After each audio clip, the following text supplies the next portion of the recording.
ಓಂ ಶಾಂತಿ. ಓಂ ಶಾಂತಿ. ಓಂ ಶಾಂತಿ. ಇವತ್ತಿನ ಮುರಳಿಯ ದಿನಾಂಕ 15/12/2004 ಬಾಬಾರವರ ಅವ್ಯಕ್ತ ಮುರಳಿ. ವರ್ತಮಾನ ಸಮಯದ ಅನುಸಾರ ಮಕ್ಕಳೇ, ನಾನು ಹೇಳಿರುವಂಥ ಜೀವನ ನಡೆಸುವಂಥ ಕಲೆ ಏನಿದೆ ಅದು ನಿಮ್ಮ ದಿನನಿತ್ಯದ ಜೀವನದಲ್ಲಿ ಕಾರ್ಯದಲ್ಲಿ ತರಬೇಕು ಅಂತ ಹೇಳ್ತಿದ್ದಾರೆ ಬಾಬಾ. ಜ್ಞಾನವನ್ನು ಕೇಳ್ತಾ ಇದ್ದೀರಿ, ಬೇರೆಯವ್ರಿಗೆ ಜ್ಞಾನವನ್ನು ತಿಳಿಸ್ತಾ ಇದ್ದೀರಿ. ಆದರೆ ನಿಮಗೆ ನಾನು ಜ್ಞಾನ ಕೊಟ್ಟಿರೋದೇನೆ ಪ್ರತಿನಿತ್ಯ ಕಾರ್ಯದಲ್ಲಿ ತಂದು ಅದರ ಲಾಭವನ್ನು ಪ್ರಾರಬ್ಧವನ್ನು ಪಡೆಯುವುದಕ್ಕೋಸ್ಕರ ನಾನು ನಿಮಗೆ ಜ್ಞಾನವನ್ನು ಕೊಟ್ಟಿರುವಂಥದ್ದು. ಅದಕ್ಕಾಗಿ ಸಂಗಮ ಯುಗದಲ್ಲೇನೆ ಆ ಜ್ಞಾನವನ್ನು ಕಾರ್ಯದಲ್ಲಿ ತರಬೇಕಾಗ್ತದೆ. ಆ ಒಂದು ದಿಶೆಯಲ್ಲಿ ನಿಮಗೆ ಪುರುಷಾರ್ಥ ಬೇರೆ, ಸೇವೆ ಬೇರೆ, ಸಾಧನೆ ಬೇರೆ ಅಂತ ಅನಿಸ್ಬಾರ್ದು. ಮಾಡುವಂಥ ಪ್ರತಿಯೊಂದು ಕರ್ಮದಲ್ಲೂ ಕೂಡ ಅದೆಲ್ಲ ಸಮಾವೇಶ ಆಗಿರಬೇಕು. ತುಂಬ ಸಮಯದಿಂದ ಆ ಕಾರ್ಯವನ್ನು ಮಾಡ್ತಾ ಇದ್ದಾಗ ಆ ಕಾರ್ಯ ನಿಮಗೆ ಸಹಜವಾಗತ್ತೆ. ಯಾವ ಕರ್ಮವನ್ನು ಪುನಃ ಪುನಃ ಪುನಃ ನಾವು ಮಾಡ್ತಾ ಹೋಗ್ತೀವೋ ಅದರಲ್ಲಿ ನಾವು ಅನುಭವಿಗಳಾದಾಗ ನಾವು ಅದರ ಕಡೆ ಸ್ವಲ್ಪ ಗಮನ ಕೊಟ್ಟರೆ ಸಾಕು, ಅದರ ಪಡೆಗೆ ಅದಾಗ್ತಾ ಇರ್ತದೆ. ಡ್ರೈವಿಂಗ್ ಮಾಡ್ಬೇಕಂದ್ರೆ ಮೊದಲು ತುಂಬ ಗಮನ ಕೊಡಬೇಕಾಗತ್ತೆ. ಆಮೇಲೆ ರೂಟ್ ಗೊತ್ತಿದ್ರೆ, ಡ್ರೈವಿಂಗ್ ಗೊತ್ತಿದ್ರೆ ಅದರ ಪಡೆಗೆ ಅದು ಹೋಗ್ತಾ ಇರ್ತದೆ ಅಲ್ವಾ. 2 ವೀಲರ್ ಆಗಲಿ 4 ವೀಲರ್ ಆಗಲಿ. ಆಮೇಲೆ ಡ್ರೈವಿಂಗ್ ಮಾಡ್ತಾ ಮಾಡ್ತಾ ಕೆಲವೊಂದ್ಸಲ ಹಾಡನ್ನು ಕೂಡ ಕೇಳ್ತಾ ಇರ್ತೀವಿ, ಪಕ್ಕದವ್ರ ಹತ್ರ ಮಾತಾಡ್ತಾ ಇರ್ತೀವಿ. ಇವತ್ತು ಮೊಬೈಲಲ್ಲೂ ಕೂಡ ಏನು ಮಾಡ್ತಾ ಇರ್ತಾರೆ, ಮಾತಾಡ್ತಿರ್ತಾರೆ. ಅಂದರೆ ಅದರ ಎಕ್ಸ್ಪರ್ಟೈಸೇಷನ್ ಆಗಿಬಿಡ್ತದೆ. ಹಾಗೆ ನನ್ನ ಆತ್ಮ ಅಂತ ತಿಳ್ಕೊಂಡು ಭಗವಂತನ ಜೊತೆಯಲ್ಲಿಟ್ಕೊಂಡು ಸಾಧನೆಯನ್ನು ಮಾಡ್ತಾ ಮಾಡ್ತಾ ನಾವು ಮಾಡುವಂಥ ಪ್ರತಿಯೊಂದು ಕರ್ಮದಲ್ಲಿ ಭಗವಂತನ ಜೊತೆಯ ಸುಖದ ಅನುಭವ ನಮಗೆ ಆಗಬೇಕು. ಅದಕ್ಕಾಗಿ ಬಾಬಾರವರು ಮಕ್ಕಳ ಮೂಲಕ ಯಾವ ಇಚ್ಛೆಯನ್ನು ಇಟ್ಕೊಂಡಿದ್ದಾರೆ, ಇನ್ಮೇಲೆ ನನ್ನ ಮಕ್ಕಳು ಏನಾಗಬೇಕು. ನೋಡಿ, ಚಿಕ್ಕವರಿದ್ದಾಗ ಮಕ್ಕಳು ಏನಾಗಬೇಕು ಅಂತ ಇಷ್ಟಪಡ್ತಾರೆ. ಗಲಾಟೆ ಮಾಡಿದ್ರೆ ಸುಮ್ಮನೆ ಕ್ಲಾಸಿಗೆ ಹೋಗಲಿ ಅಂತ ಅನಿಸುತ್ತೆ ಅಲ್ವಾ. ತೀಟೆ ಮಾಡೋದು ಬೇಡ ಅಂತ. ಇವತ್ತು ಸಾಕಪ್ಪ ಸಾಕು ಬೇಗ ಸ್ಕೂಲಿಗೆ ಕಳಿಸೋಣ ಅಂತ ಬಿಟ್ಟು ಹೇಳ್ತಾರೆ. ಆಮೇಲೆ ಸ್ಕೂಲಿಗೆ ಹೋದ್ಮೇಲೆ ಇವ್ರು SSLC ಒಳ್ಳೆ ಮಾರ್ಕ್ಸ್ ತೊಗೊಳ್ಳಪ್ಪ ಅಂತ ಬರ್ತದೆ. ಆಮೇಲೆ PUC ಒಳ್ಳೆ ಮಾರ್ಕ್ಸ್ ತೊಗೊಳ್ಳಿ ಅಂತ ಆಗ್ತದೆ. ಆಮೇಲೆ ಇವ್ರು ಡಾಕ್ಟರ್ ಆಗಲಿ, ಇಂಜಿನಿಯರಿಂಗ್ ಆಗಲಿ, ಚಾರ್ಟರ್ಡ್ ಅಕೌಂಟೆಂಟ್ ಆಗಲಿ, ಸರಿ. ಅದಾದಮೇಲೆ ಒಳ್ಳೆ ಸಂಪಾದನೆ ಮಾಡಲಿ, ಸರಿ.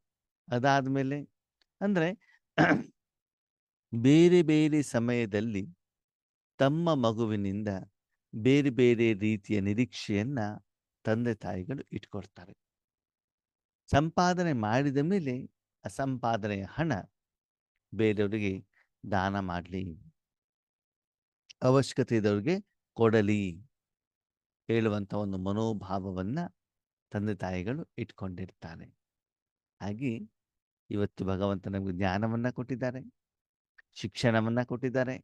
ನೀವು ರಾಜಯೋಗವನ್ನು ಮಾಡ್ತಾ ಇದ್ದೀರಿ, ಪ್ರಾಕ್ಟೀಸ್ ಮಾಡ್ತಾ ಇದ್ದೀರಿ, ಸಂಪಾದನೆಯನ್ನು ಕೂಡ ಮಾಡ್ತಾ ಇದ್ದೀರಿ. ಈಗ ಬಂದಿರುವಂಥ ಆ ಒಂದು ಸಂಪಾದನೆ ಅಂತ ಬಾಬಾ ಹೇಳ್ತಾರೆ, ಆಶೀರ್ವಾದ ಕೊಡಿ, ಆಶೀರ್ವಾದ ತೆಗೆದುಕೊಡಿ ಅಂತ ಹೇಳ್ತಾರೆ ಬಾಬಾ. ಆಶೀರ್ವಾದ ಕೊಡೋದು ಅಂತಂದರೆ ನಿಮ್ಮ ಎದುರುಗಡೆ ಯಾರೋ ಬಂದುಬಿಟ್ಟು ತಲೆ ತೆಗೆಸಿ ಕೂತ್ಕೊಂಡ್ಬಿಟ್ಟು ತಲೆ ಮೇಲೆ ಕೈ ಇಟ್ಬಿಟ್ಟು ಆಶೀರ್ವಾದ ಕೊಡಿ ಅಂತ ಹೇಳ್ಬಿಟ್ಟು ಅವ್ರೇನು ಕೇಳಲ್ಲ ನಿಮ್ಮ ಹತ್ರ. ಆಶೀರ್ವಾದ ಕೊಡೋದು ಅಂತಂದರೆ ಇನ್ನು ನೀವು ಆತ್ಮಿಕ ರೂಪದಲ್ಲಿ ಪರಮಧಾಮದಿಂದ ಮೊದಲೇ ಬಂದವರಲ್ವ. ಜನ ಏನೇ ಕೆಲಸವನ್ನು ಮಾಡಬೇಕಾದ್ರೆ ಮನೇಲಿರುವಂಥ ಹಿರಿಯರ ಹತ್ರ ಕಾಲು ಮುಟ್ಟಿ ನಮಸ್ಕಾರ ಮಾಡಿ ಆಶೀರ್ವಾದ ತಗೊಂಡು ಹೋಗ್ತಾರೆ, ಹೌದಾ. ಅದರ ಮೊದಲು ದೇವರ ಹತ್ರ ಹೋಗ್ಬಿಟ್ಟು ನಮಸ್ಕಾರ ಮಾಡ್ಕೊಂಡು ಹೋಗ್ತಾರೆ, ದೇವರ ಆಶೀರ್ವಾದ ಬೇಕು ಅಂತ. ಅದೇ ದೇವರು ಅಂತದವ್ರು ಯಾರನ್ನ ನಮಸ್ಕಾರ ಮಾಡ್ತಾರೆ? ನಿಮ್ಮ ಫೋಟೋಗಳನ್ನ ತಾನೇ ನಮಸ್ಕಾರ ಮಾಡ್ತಾರೆ, ದೇವತೆಗಳನ್ನ ತಾನೇ ನಮಸ್ಕಾರ ಮಾಡ್ತಾರೆ. ಆವಾಗ ಅವ್ರು ನಮಸ್ಕಾರ ಮಾಡ್ತಾರೆ ಅಂತ ನನ್ನ ಮೇಲೆ ಅವ್ರಿಗೆ ಆಶೀರ್ವಾದ ಕೊಡಬೇಕಲ್ವಾ. ಯಾರು ಕೊಡಬೇಕು? ಕೆಲವೊಂದ್ಸಲ ಏನಾಗತ್ತೆ, ಯಾವುದೋ ಒಂದು ಕಾರ್ಯಕ್ರಮಕ್ಕೆ ನೀವು ಹಿರಿಯರನ್ನು ಕರೆಸಿರ್ತಾರ, ಅವ್ರಿಗೆ ಇನ್ವಿಟೇಷನ್ ಕಳಿಸಿರ್ತೀರ. ಕಾರಣಾಂತರದಿಂದ, ಅನಾರೋಗ್ಯದ ಕಾರಣದಿಂದ ಅವ್ರಿಗೆ ಬರ್ಲಿಕ್ಕೆ ಆಗೋದಿಲ್ಲ. ಅವಾಗ ಫೋನ್ ಮಾಡಿ ಹೇಳ್ತೀರಾ, ಅಟ್ಲೀಸ್ಟ್ ನಿಮ್ಮ ಆಶೀರ್ವಾದ ನಮ್ಮ ಜೊತೆಗೆ ಇರ್ಲಿ ಅಂತ, ಅಲ್ವಾ? ಹಾಗೆ ಆತ್ಮೀಯರೇ, ವರ್ತಮಾನ ಸಮಯದಲ್ಲೂ ಕೂಡ ಎಷ್ಟೋ ಆತ್ಮಗಳು ತುಂಬಾ ಕಷ್ಟದಲ್ಲಿರುವಂತ ಕಾರಣದಿಂದ ದೇವಸ್ಥಾನದಲ್ಲಿ ನಿಮ್ಮ ಮೂರ್ತಿಯ ಎದುರುಗಡೆ, ಫೋಟೋಗಳ ಎದುರುಗಡೆಗೆ ನಮ್ಮ ಕಾರ್ಯ ಸಫಲ ಆಗಲಿ ಅಂತ ಬಿಟ್ಟು ಏನ್ ಮಾಡ್ತಾರೆ, ನಮಸ್ಕಾರವನ್ನು ಮಾಡ್ತಾರೆ. ಅವಾಗ ಅವರಿಗೆ ಆಶೀರ್ವಾದ ಕೊಡೋರು ಯಾರು? ನೀವೇ ತಾನೇ ಕೊಡಬೇಕು. ಆಶೀರ್ವಾದ ಅಂತಂದ್ರೆ ಏನು ಅಂತಂದ್ರೆ, ತಥಾಸ್ತು ಅಂತಲ್ಲ, ಬಂದವರಿಗೆ ಅವರಿಗೆ ಶಕ್ತಿಗಳು, ಗುಣಗಳು, ಜ್ಞಾನ, ಇದನ್ನ ನಾವು ಕೊಡಬೇಕಾಗ್ತದೆ, ಅಲ್ವಾ? ಯಾರೋ ಬಡವರು ಶ್ರೀಮಂತರ ಮನೆಗೆ ಬಂದಾಗ, ನನ್ನ ಮಗನಿಗೆ ಸ್ಕೂಲಿಗೆ ಹಾಕಬೇಕು, ನನ್ನ ಮಗಳಿಗೆ ಮದುವೆ ಇದೆ ಅಂತಂದ್ರೆ ಅವ್ರೇನ್ ಮಾಡ್ತಾರೆ, ಒಂದು ಉಡುಗೊರೆಯನ್ನೋ ಹಣವನ್ನೋ ಕೊಟ್ಬಿಟ್ಟು ಕಳಿಸ್ತಾರೆ. ಹಾಗೆ ಈಶ್ವರೀಯ ಶಕ್ತಿಯನ್ನ ಯಾವುದು ನಾವು ಸಂಪಾದನೆಯನ್ನ ಮಾಡಿದ್ದೀವಿ, ಅದನ್ನ ಬೇರೆಯವರಿಗೆ ಕೊಡಲಿಕ್ಕೆ, ಸರ್ವರಿಗೂ ಕೊಡಲಿಕ್ಕೆ, ನಿಮ್ಮ ಸಹೋದರ ಆತ್ಮರಿಗೆ ಕೊಡಲಿಕ್ಕೆ, ಭಕ್ತರಿಗೆ ಕೊಡಲಿಕ್ಕೆ, ಜ್ಞಾನಿಗಳಿಗೆ ಕೊಡಲಿಕ್ಕೆ, ಪಂಚತತ್ವಗಳಿಗೆ ಕೊಡಲಿಕ್ಕೆ ನೀವು ರೆಡಿಯಾಗಿರಬೇಕು. ಮಕ್ಕಳೇ, ಯಾರಿಗೂ ಕೂಡ ಶಾಪ ಕೊಡಬೇಡಿ. ಇವ್ರು ಸರಿ ಇಲ್ಲ, ಅವ್ರು ಸರಿ ಇಲ್ಲ, ಅವ್ರು ಆಗಿದ್ದಾರೆ, ಇವ್ರಿಗಿದ್ದಾರೆ. ಇಲ್ಲ, ಇವತ್ತು ಬಂದ್ ಮಾಡಿಬಿಡಿ ಅದನ್ನು. ನೀವು ಕೇಳ್ತೀರ, ಅಣ್ಣವ್ರು ಯಾವ್ದನ್ನು ಬಂದ್ ಮಾಡಬೇಕು? ನಮ್ಮ ಪತಿ ಸರಿ ಇಲ್ಲ, ನಮ್ಮ ಅತ್ತೆ ಸರಿ ಇಲ್ಲ, ನಮ್ಮ ಸೊಸೆ ಸರಿ ಇಲ್ಲ, ಸ್ಕೂಲಲ್ಲಿ ಟೀಚರ್ ಸರಿ ಇಲ್ಲ, ನಮ್ಮ ಆಫೀಸರ್ ಸರಿ ಇಲ್ಲ, ನಮ್ಮ ತಮ್ಮ ಸರಿ ಇಲ್ಲ, ಯೋಗೇಶ್ ಅಣ್ಣ ಮೊದಲೇ ಸರಿ ಇಲ್ಲ, ಯಾವಾಗಲೂ ಬೈತಾ ಇರ್ತಾರೆ. ಆ? ಯಾರೂ ಸರಿ ಇಲ್ಲ ಅಂತ ಹೇಳುವಂಗಿಲ್ಲ, ಎಲ್ಲ ಸರಿ ಇದ್ದಾರೆ, ಅವ್ರಿಗೆಲ್ಲರಿಗೂ ಒಳ್ಳೆಯದಾಗಲಿ. ಈ ರೀತಿ ಆಶೀರ್ವಾದವನ್ನ ಕೊಡಬೇಕಾಗ್ತದೆ. ಯಾರು ಏನು ಹೇಳಿದ್ರು ಕೂಡ, ಯಾರು ನಿಂದನೆ ಮಾಡಿದ್ರು ಕೂಡ, ಅದರ ಪ್ರಭಾವ ನಿಮ್ಮ ಮನಸ್ಸಿನಲ್ಲಿ ಬರಕೂಡದು. ಅದು ಹೆಂಗಣ್ಣವ್ರೆ? ಸಿಂಪಲ್. ಮನೇಲಿರೋ ಪತಿ 4 ಬಾರಿಸಿದ್ರು ಕೂಡ ಅರ್ಧ ಗಂಟೆ ಆದ್ಮೇಲೆ ತಟ್ಟೆ ಒಯ್ದ್ಬಿಟ್ಟು ಅವ್ರಿಗೆ ಊಟ ಕೊಡಲ್ವಾ ನೀವು? ತಗೊಳ್ಳಿ ಊಟ ಅಂತ. ಹ್ಮ್. ಮಗನ ಜೊತೆ ಗಲಾಟೆ ಮಾಡಿಬಿಟ್ಟು ಕೂಡ ರಾತ್ರಿ ಮಲಗಬೇಕಾದ್ರೆ ಒಂದು ಲೋಟ ಹಾಲು ಕೊಟ್ಬಿಡ್ತೀರಿ, ಕುಡಿ ಮಗು ಅಂತ ಬಿಟ್ಟು. ಹೌದು ತಾನೆ? ಅಂದ್ರೆ ನನ್ನವರು ಅಂತಂದ್ರೆ ಅವರನ್ನ ಕ್ಷಮಿಸ್ಲಿಕ್ಕೆ ಆಗ್ತದೆ ನಿಮ್ಗೆ, ಹೌದೋ ಅಲ್ವೋ? ಹಾಗೇನೆ ಇಲ್ಲಿ ಹೇಳ್ತಾರೆ, ಇನ್ಮೇಲೆ ನೀವು ಪ್ರತಿಯೊಂದು ಆತ್ಮರಿಗೂ ಆಶೀರ್ವಾದವನ್ನ ಕೊಡಬೇಕು, ಬೇರೆಯವರಿಂದ ಆಶೀರ್ವಾದ ತಗೊಳ್ಬೇಕು. ಬೇರೆಯವ್ರಿಂದ ಆಶೀರ್ವಾದ ತಗೊಳ್ಳೋದಂತಂದ್ರೇನು? ನಾನು ಸೀನಿಯರಪ್ಪ, ನಾನು ಸತ್ಯುಗದವ್ರು ಮೊದಲೇ ಬಂದಿರೋದು, ನಾನು ಯಾಕೆ ಬೇರೆಯವ್ರಿಂದ ಆಶೀರ್ವಾದ ತಗೊಳ್ಬೇಕು? ಇಲ್ಲ. ನಿಮ್ಮ ಎದುರುಗಡೆ ಯಾರೇ ಬಂದಾಗ ಚಿಕ್ಕವರಲ್ಲಿ ದೊಡ್ಡವರಲ್ಲಿ ವಿನಯ ಭಾವದಿಂದ, ವಿಧೇಯತೆಯಿಂದ, ನಮ್ರತೆಯಿಂದ, ಹೌದು ನೀವ್ ಹೇಳಿದ್ದೇ ಸರಿ ಅಂತ ಅವ್ರಿಗೆ ಹೇಳಬೇಕು. ಹಂಗಂದ್ರೆ ಕೆಲವೊಂದ್ಸಲ ನಿಮ್ಮ ಈಶ್ವರಿ ಜೀವನದಲ್ಲಿ ಎದುರುಗಡೆಯವ್ರು ಹೇಳ್ತಾರೆ, ನೀವು ಮದುವೆ ಆಗ್ಬೇಕಪ್ಪ, ವಯಸ್ಸಾದ್ಮೇಲೆ ಯಾರು ಸಾಕ್ತಾರೆ ನಿಮ್ಗೆ? ಇಲ್ಲ, ಆಯ್ತಾಯ್ತು, ಸರಿ ಸರಿ, ನೀವು ಹೇಳಿದ್ದೆ ಸರಿ, ಆಯ್ತು ಆಗ್ತೀನಿ. ಆಗೋದಿಲ್ಲ ಅಂತ ಅವ್ರ ಜೊತೆಗೆ ಏನ್ ಮಾಡ್ಬೇಕು? ಜಗಳ ಮಾಡಬಾರ್ದು, ಗಲಾಟೆ ಮಾಡಬಾರ್ದು. ಇಲ್ಲ ಇಲ್ಲ, ನಾವು ಭಗವಂತನ ಕೈ ಹಿಡ್ದಿದೀವಿ, ಅವರನ್ನ ಮದುವೆ ಆಗ್ಬಿಟ್ಟಿದೀವಿ, ನಾನು ಆಗೋದಿಲ್ಲ, ಆಯ್ತು ಓಕೆ. ಅಂದ್ರೆ ಅವರಿಗೆ ಕೊಡುವಂತ ಗೌರವ ಅಂತ ಹೇಳ್ತಾರೆ ಬಾಬಾ, ಆಶೀರ್ವಾದ ಅಂತ. ಅಂದ್ರೆ ನೀವು ಮಾಡುವಂತ ಕರ್ಮದಿಂದ ಎದುರುಗಡೆ ಇರುವಂತ ಆತ್ಮನ ಮನಸ್ಸಿನಲ್ಲಿ ಥ್ಯಾಂಕ್ ಯು ಅಂತ ಒಳಗಡೆಯಿಂದ ಬರಬೇಕು. ನೀವು ಬಂದ್ಬಿಟ್ಟು ಒಳ್ಳೆ ಕೆಲಸ ಮಾಡಿದಿರಿ, ನೀವು ನಮಗೆ ಸಹಾಯವನ್ನ ಮಾಡಿದಿರಿ, ಅದು ಸ್ಥೂಲ ರೂಪದಲ್ಲಿರಲಿ, ಸೂಕ್ಷ್ಮ ರೂಪದಲ್ಲಿರಲಿ, ಸಂಕಲ್ಪಗಳ ಮೂಲಕ ಇರಲಿ, ಶುಭ ಭಾವನೆಯ ಮೂಲಕ ಇರ್ಲಿ, ಯಾವುದೇ ರೂಪದಲ್ಲಿ ಹೇಳಿದ್ರು ಕೂಡ ನಿಮ್ಮಿಂದ ಒಳ್ಳೆ ಕೆಲಸ ಆಯ್ತಪ್ಪ ಅಂತ ಅವರಿಗೆ ನಿಮ್ಮ ಎದುರುಗಡೆ ಹೇಳ್ತಿದ್ರು ಕೂಡ ಅವರ ಮನಸ್ಸಿಗೆ ಅನ್ಸ್ಬೇಕು, ಬೇರೆಯವ್ರ ಹತ್ರ ಹೇಳ್ಬೇಕು ಅವರು. ಹಂಗಂತ ಅವ್ರು ಹೇಳ್ಬೇಕು ಅಂತ ನೀವು ನಿರೀಕ್ಷೆನ ಇಟ್ಕೊಳ್ಬೇಡಿ. ನಿಮ್ಮ ಸುತ್ತಮುತ್ತಲೂ ಕೂಡ ಯಾರೋ ಒಳ್ಳೆ ಸೇವೆಯನ್ನ ಮಾಡ್ತಾರೆ, ಬಾಬನ ಮಕ್ಕಳೇ ಇರ್ಲಿ, ಮನೆಯವ್ರಿಗೆ ಟೋಲಿ ಕೊಡ್ತಿದ್ರು, ಕೊರೆ ಒಳ್ಳೇದಾಯ್ತು ಬಂದಿದ್ದು, ಈಶ್ವರಿ ಸೇವೆಯನ್ನ ಮಾಡಿದಿರಿ, ನಾವೆಲ್ಲ ಬಂದಿದ್ದು ಕಾರ್ಯಕ್ರಮ ಸಫಲ ಆಯ್ತು ಅಂತ ಒಂದು 4 ಮಾತು ಹೇಳ್ಬೋದಲ್ವಾ? ನಾವೇ ಕೇಳ್ಬೇಕಣ್ಣವ್ರೆ, ಅವ್ರು ಸೇವೆ ಮಾಡಿದ್ರೆ ಸೇವೆ ಫಲ ಭಗವಂತ ತಗೊಳ್ತಾರೆ, ಅವ್ರಿಂದ ತಗೊಳ್ತಾರೆ, ಅವ್ರನ್ನ ಫ್ರೀ ಮಾಡಿದಾರಾ? ಹಂಗ ಬರಕೂಡದು. ಒಂದು ಬಾಯಿಂದ 4 ಮಾತು ಹೇಳಿದ್ರೆ ನಿಮ್ದೇನು ಗಂಟು ಕಿತ್ಕೊಂಡು ಹೋಗ್ತದೆ? ಹ್ಮ್. ಲೌಕಿಕದವ್ರು ಇರ್ಬೋದು, ಅಲೌಕಿಕದವ್ರು ಇರ್ಬೋದು. ಹೌದು, ಒಳ್ಳೆ ಕೆಲಸ ಮಾಡಿದ್ರಿ, ಬಂದಿರಿ, ಸಹಾಯ ಮಾಡಿದ್ದೀರಾ. ಮಾಡ್ಲಿ ಮಾಡದೇ ಇರ್ಲಿ, ಬರೀ ಅದಕ್ಕೆ ಅವರು ವಿಘ್ನನೇ ತಂದಿಡ್ಲಿ, ಬಾಯಿಂದ ನೀವು ಸುಂದರವಾದ ಮಾತನ್ನ ಮನಸ್ಸಿಂದ ಹೇಳ್ಬೋದಲ್ವಾ ಅವರಿಗೆ. ಹಾಗೆ ಬೇರೆಯವ್ರ ಜೊತೆಗೆ ಸೇವೆಯನ್ನ ಮಾಡಬೇಕಾದ್ರೆ ವಿಧೇಯನಾಗಿ ಸೇವೆಯನ್ನ ಮಾಡಿ ಅವರಿಂದ ಆಶೀರ್ವಾದವನ್ನ ಪಡ್ಕೊಳ್ಳಿ.